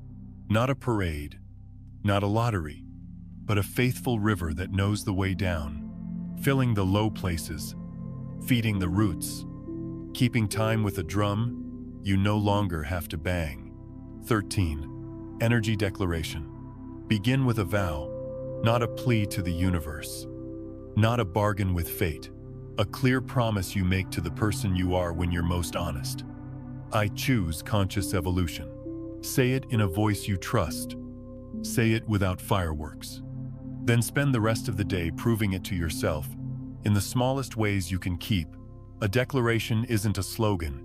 It's a stewardship of three currencies that never lie: your attention, your time, and your body. Attention goes first because it's the architect. Where you place it, life starts building.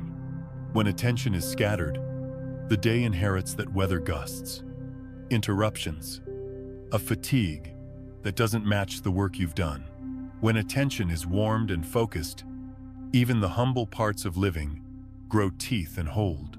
You feel it in the way you stir a pot, sign your name, answer a question with less theater and more truth. The promise you made in the morning becomes trackable by midday. Your mind visits fewer hells and returns more quickly when it wanders.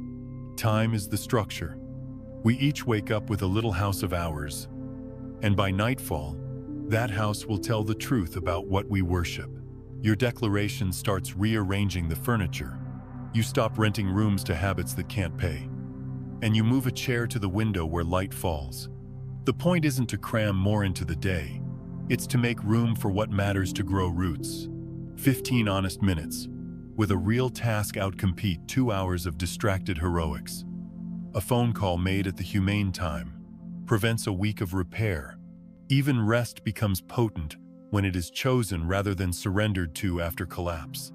Time, treated with respect, begins to respect you back. The body is the contract keeper. It records what you truly believe about yourself long after your words are done performing. A declaration that never touches the body, never leaves the page. So you give the body simple proof. Water before noise. A breath. That's a measure longer than your habit. A pace you can inhabit without bracing. You eat in a way that says, I plan to need this heart tomorrow. You walk outside long enough to remember the color of the sky where you live. When fear picks up a pen to rewrite the day, the body holds the line with a quieter language. An exhale. A softened jaw. Hands that stay open. Morning helps because it's unspent. Each dawn is a unit of decision. A chance to aim gently. You don't have to perfect the aim. You only have to make it on purpose. Name one thing you will repair. 1. You will build. 1. You will release. Then do the smallest version that counts. Wash the dish. Write the paragraph that doesn't impress anyone but moves the project forward by an inch. Cancel the obligation that has been leaking your integrity. The vow is not loud, but it is measurable. You are becoming easier to trust with your own life. Evening matters because it closes the circuit. Gratitude isn't performance, it's calibration. You thank the day for what it carried, and you return what isn't yours to carry through the night. If you failed your vow, and you will, sometimes you don't hold a trial. You conduct an inventory with a kind accountant. Where did I spend attention? I couldn't afford. What hour bought the least? What did my body ask that I ignored? Answers become adjustments, not punishments. You sleep with a lighter chest because truth, even when it stings, is gentler than pretense. You'll notice the declaration changing your posture toward results. You stop begging reality to comply with your schedule, and you start courting reality as a collaborator. You still care about outcomes. You just stop trying to bully them. The question shifts from when will the good arrive to how can I be trustworthy company for the good that's already trying to arrive through me. This is the quiet arithmetic of a different life. Fewer grand swings, more clean contact. You become the sort of person days like to belong to. There is nothing mystical about what follows, though it feels like grace. Conflicts lose their appetite for drama when you refuse to audition for the lead. Money behaves more predictably when you spend it with the same care you give your breath. Creativity stops flirting and sits down to work because safety real. Bodily safety has returned to the studio. People relax around you. Not because you've grown saintly, but because your presence no longer asks them to carry your unresolved storms. If you need language on the hard days, keep it durable. Today, I will favor accuracy over intensity. Today, I will move at the speed of honesty. Today, I will not outsource my peace. None of these lines bend the world. They bend you toward the stance that makes the world easier to meet.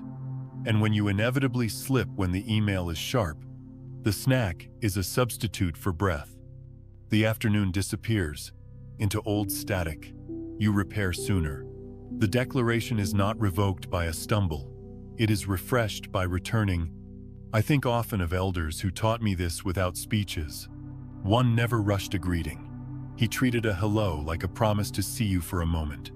Another ended every night by setting one thing in order: a counter cleared, a note written, shoes put away so morning would inherit dignity. Their lives did not glitter, but they held. That holding was contagious. Rooms got kinder. Children slept better. Work stopped drawing blood to prove its importance. A declaration lived in motions you might have missed if you were hungry for spectacle. Your vow will look like your life. For some, it's a hand on the heart before the first headline. For others, it's a walk to the end of the block and back, rain or shine, to remind the nervous system that the world is larger than the screen. For a caregiver, it may be one unbroken cup of tea. For a builder, 1 hour of real craft before the day begins to ask for you. What binds these gestures isn't any magic phrase. It's the integrity they restore between word and world, promise and practice. So write the sentence if it helps. Tape it to the fridge. Tuck it in a shoe. But know that your energy declaration will be carried far less by ink than by the way you place a cup on a table. The way you end a conversation without leaving a bruise. The way you choose a pace that your breath can keep, morning after morning, night after night. Attention becomes an instrument instead of a rumor. Time becomes a friend instead of a thief. And the body becomes what it has always wanted to be, a home for a vow kept quietly and well. And if you need a benediction, let it be simple. I choose to evolve on purpose. I will prove it with how I look, how I listen, how I move. By evening, I will count the fruit, not the fireworks, and give thanks for whatever grew. Then I will rest, not because the world is finished, but because my part today is complete. Tomorrow, I will begin again. 14. Hygiene for your information field. Begin by turning the volume down a notch. Not on the world, on the faucet. You control what you let through your eyes, your ears, your skin. Think of the mind as a fine instrument, the kind a watchmaker handles with soft cloth and steady hands.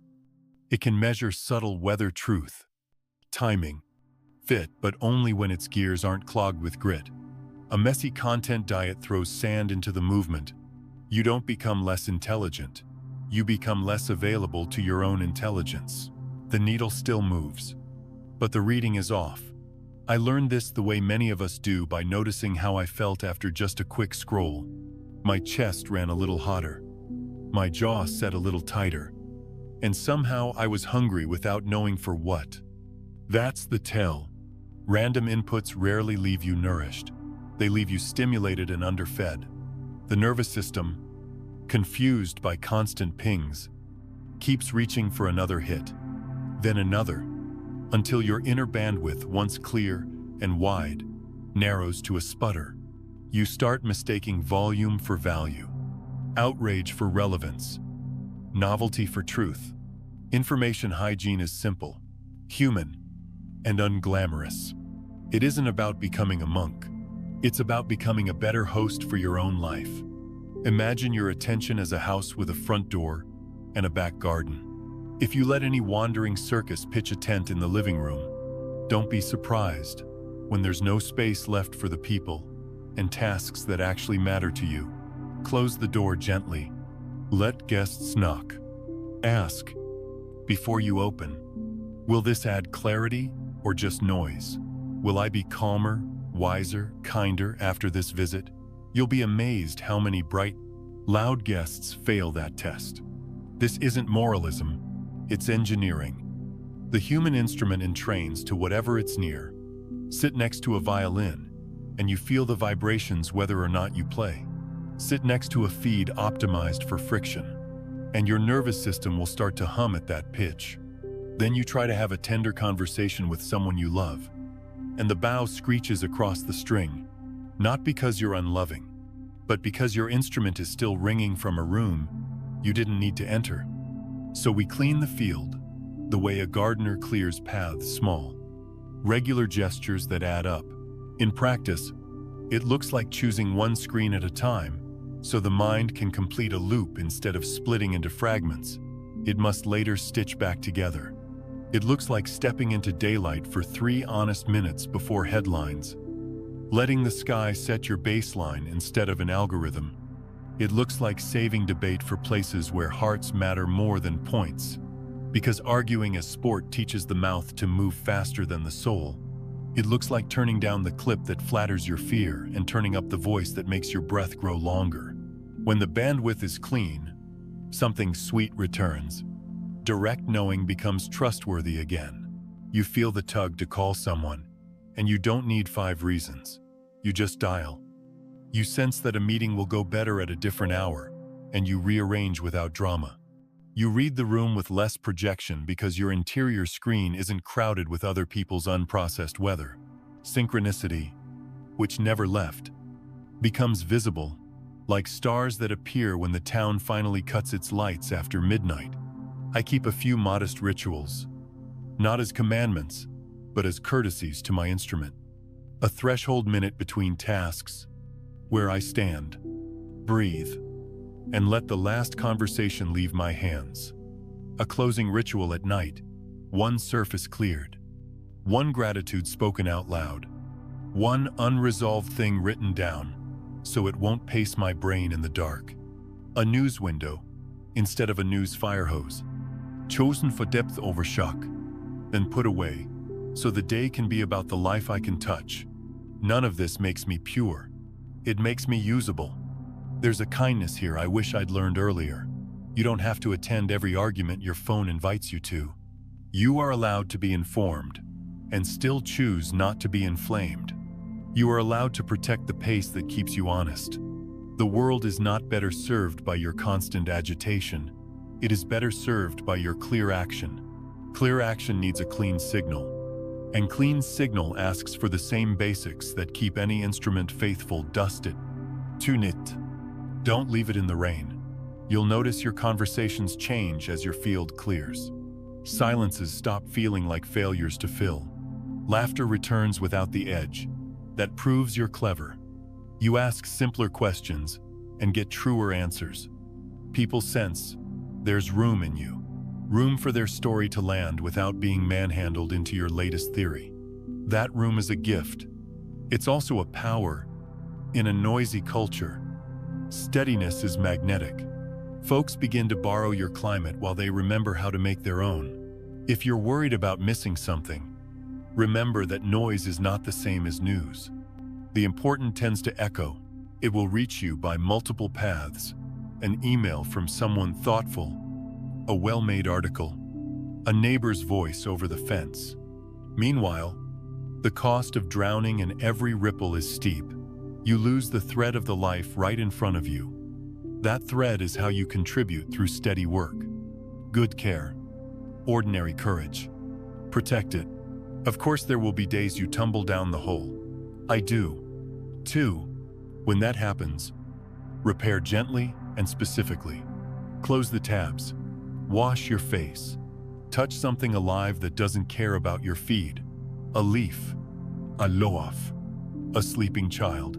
Put sound in the room that soothes rather than sells. Write one sentence by hand to remind the body who is driving. Then begin again. Not with a vow to be perfect, but with a promise to be friendlier to the instrument you live inside. What you're building with these small choices is trust your system's trust in you. Each time you choose signal over static, you prove that your attention will not abandon your deeper aims at the first glitter.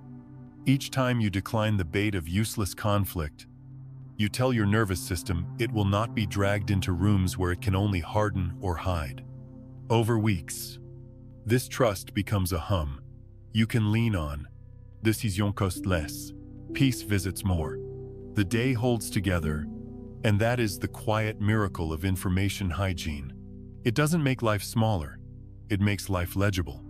It returns you to the frequency where your own wisdom can hear itself think.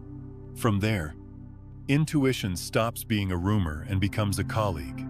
Timing stops being luck and becomes listening. Coherence stops being a mood and becomes a baseline. The world won't grow quieter on its own, but you can. And when you do, the signal you carry calm, accurate, kind travels farther than you think. 15. Consistent micro-actions. Begin with the smallest hinge, not a grand pivot, not a life overhaul, just the kind of movement that could be missed by a hurried eye. One kind email sent without theatrics. 10 quiet minutes, where your breath is allowed to arrive and leave, unpoliced. 5 sentences spoken for their truth rather than their impressiveness. These are tiny units, almost shy, and yet they do the heavy lifting of a different life. Consistency at this scale is how you phase lock to a new state. It isn't glamorous, it is reliable. And what is reliable, over time, becomes powerful. You already know the physics of this. A clock that's off by a fraction of a second doesn't ruin a day, but left uncorrected, it will misplace the train, then the meeting, then the week. The reverse is also true. A fraction corrected today prevents a tangle tomorrow. Micro-actions are these fractions small, clean choices that stop the drift. The inbox is not conquered. One message is made humane. The breath is not perfected. 1 minute is honored enough to teach the body trust. The relationship is not remade. One conversation is steered toward clarity instead of performance. Nothing explodes. Everything aligns a little. I think of a friend who began his mornings with a single promise, one honest completion before the world got loud. Sometimes it was paying a bill on time without sighing. Sometimes it was wiping a counter until the cloth came away clean. Sometimes it was sending the apology he'd rehearsed for 3 days. It doesn't look like much, he told me, but my day believes me sooner. That's the gift of consistency. At human scale, your system starts to trust your word again. And a system that trusts you will give you more room to move. Micro-actions work because they respect the nervous system's appetite for proof. Big vows demand belief. Small completions provide it. The body remembers results, not speeches. When you choose a pace you can keep, Your shoulders stop bracing for the crash. The breath opens another rib of space. Decision fatigue eases because you've reduced the number of times you ask yourself to do the impossible. Even luck seems to get friendlier.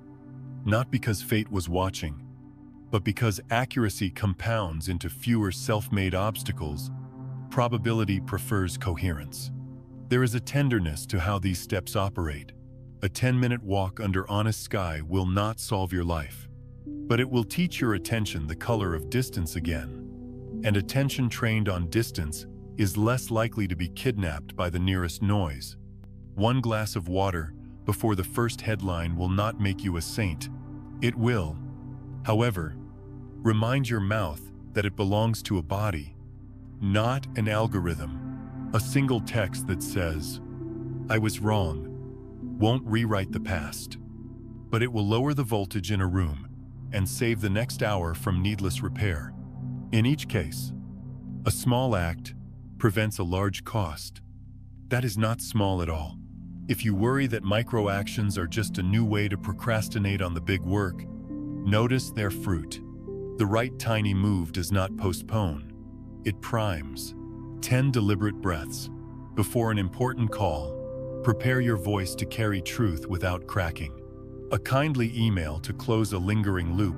Frees attention to enter deep focus without dragging a guilt chain. 5 truthful sentences at dinner. Build the muscle that will hold a boundary when it matters most. Micro-actions are scaffolding, not distractions. They let the structure rise without asking your heart to lift the whole building in a day. Consistency is where their magic hides. One generous gesture is a mood. A string of them becomes climate. One early bedtime is a relief. A week of them is an ecosystem where clarity breeds. 1 hour of focused work can be luck. 3 such hours a week is a practice that survives rough weather. The difference is not intensity, it is rhythm. Rhythm is kinder than urgency and, over a season, far more effective. Urgency burns the field to prove it's serious. Rhythm tends the soil, so that sprouts survive wind. This is not about shrinking your life until it fits a checklist. It's about right-sizing your efforts, so goodness has somewhere to land. When you choose micro-actions, you are not thinking small, you are thinking sturdy. You are trading spectacle for signal, declarations for data. Your days begin to carry less drama because there are fewer loose wires. You no longer need rescue missions on Friday, because Monday through Thursday, place stones across the stream one by one. The crossing happens not with a leap, but with confidence. Let me be clear. There will be days the steps feel too small to matter, and days you skip them altogether. That's part of the practice. When you miss, return without ceremony. Send one kind message instead of 5. Breathe for 2 minutes instead of 10. Speak one accurate sentence and let silence do the rest. Precision over penance. The point is not an unbroken streak. The point is an identity that can be re-entered at will. "I am someone who returns" is a sentence that reorders probability in your favor. Relationships feel the shift first. When you habitually choose the small, clean act, listening to the end, naming your need without dressing it as a moral, stepping away before fatigue turns honesty, sharp trust grows. Not the fragile kind that depends on perfection, but the durable kind that can hold a miss and a repair in the same week. People relax around consistency. So do projects. So do dogs. The world likes a steady hand. Work changes texture too. A single true next task finished daily beats a dozen half starts that steal sleep. Draft one paragraph that doesn't impress anyone, but keeps faith with the idea. Set a simple budget and check it on the same evening each week. Put your phone in another room for the first 20 minutes of deep work. And guard those minutes as if they were a candle in wind. None of this makes headlines, but headlines don't keep you warm. Habits do. If you want a quiet template, keep it humane. One thing to repair, one thing to build, one thing to release. Repair might be an email or a loose hinge. Build might be a page or a walk. Release might be an obligation that no longer fits, or a story that has outlived its usefulness. Do the smallest version that counts. Then let the win be enough, and move on. Tomorrow. Repeat. The repetition is the point.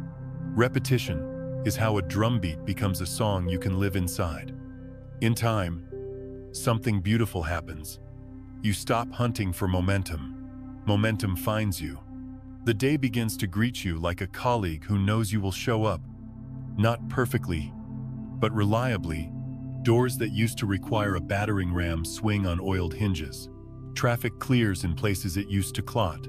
You don't control outcomes, but you meet them from a stance that multiplies your chances.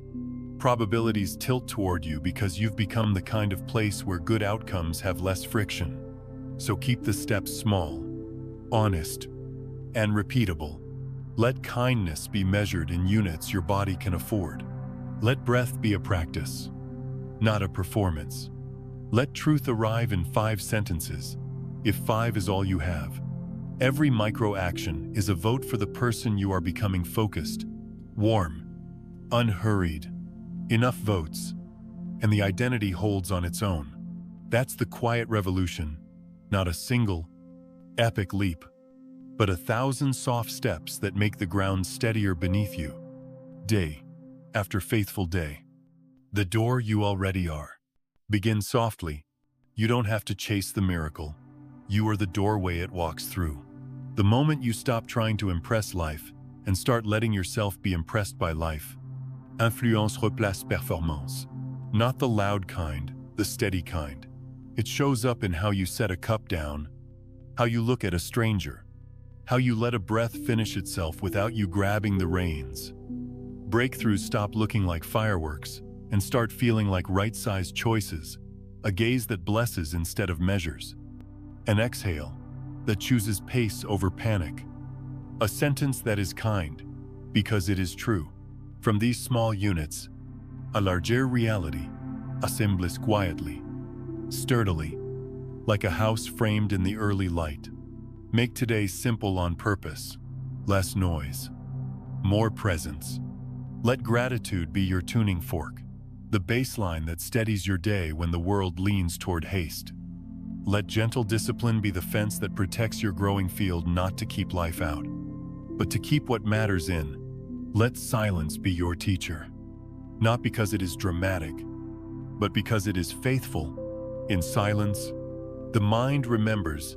It has neighbors, the body that carries you, the breath that dignifies you, the heart that knows how to recognize the real.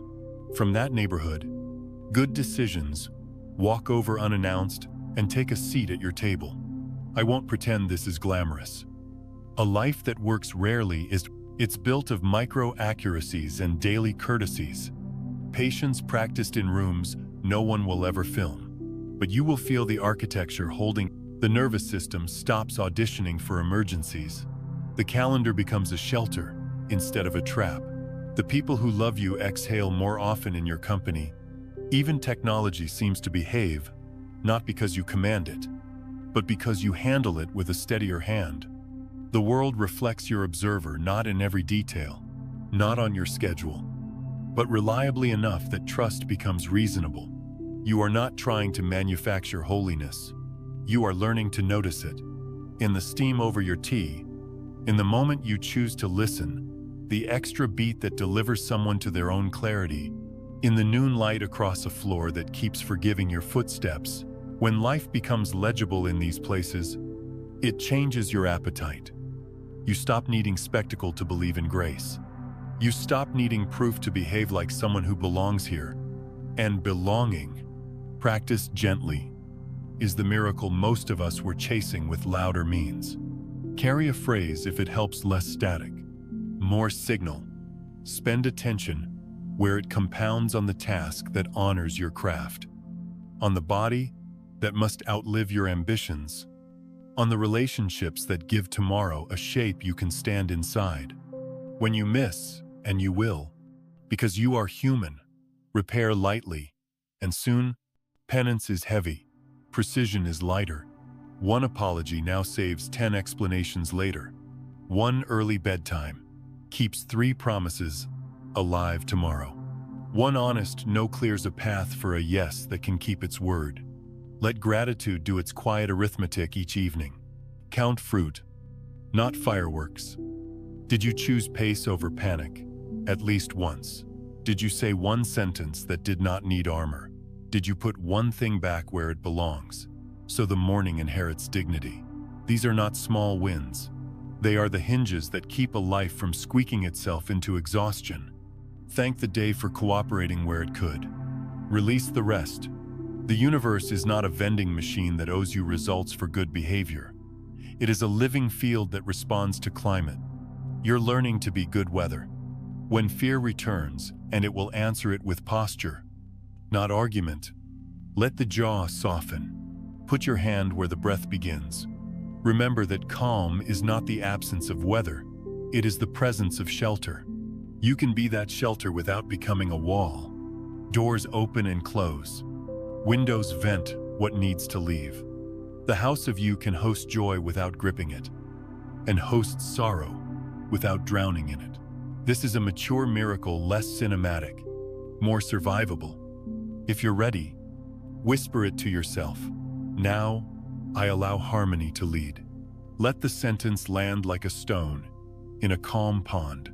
Watch the rings widen through the next hour, the email written cleaner than your pride would prefer, the pace on the sidewalk kind enough for your breath to keep up, the small meal, eaten as if your body were your ally and not your obstacle.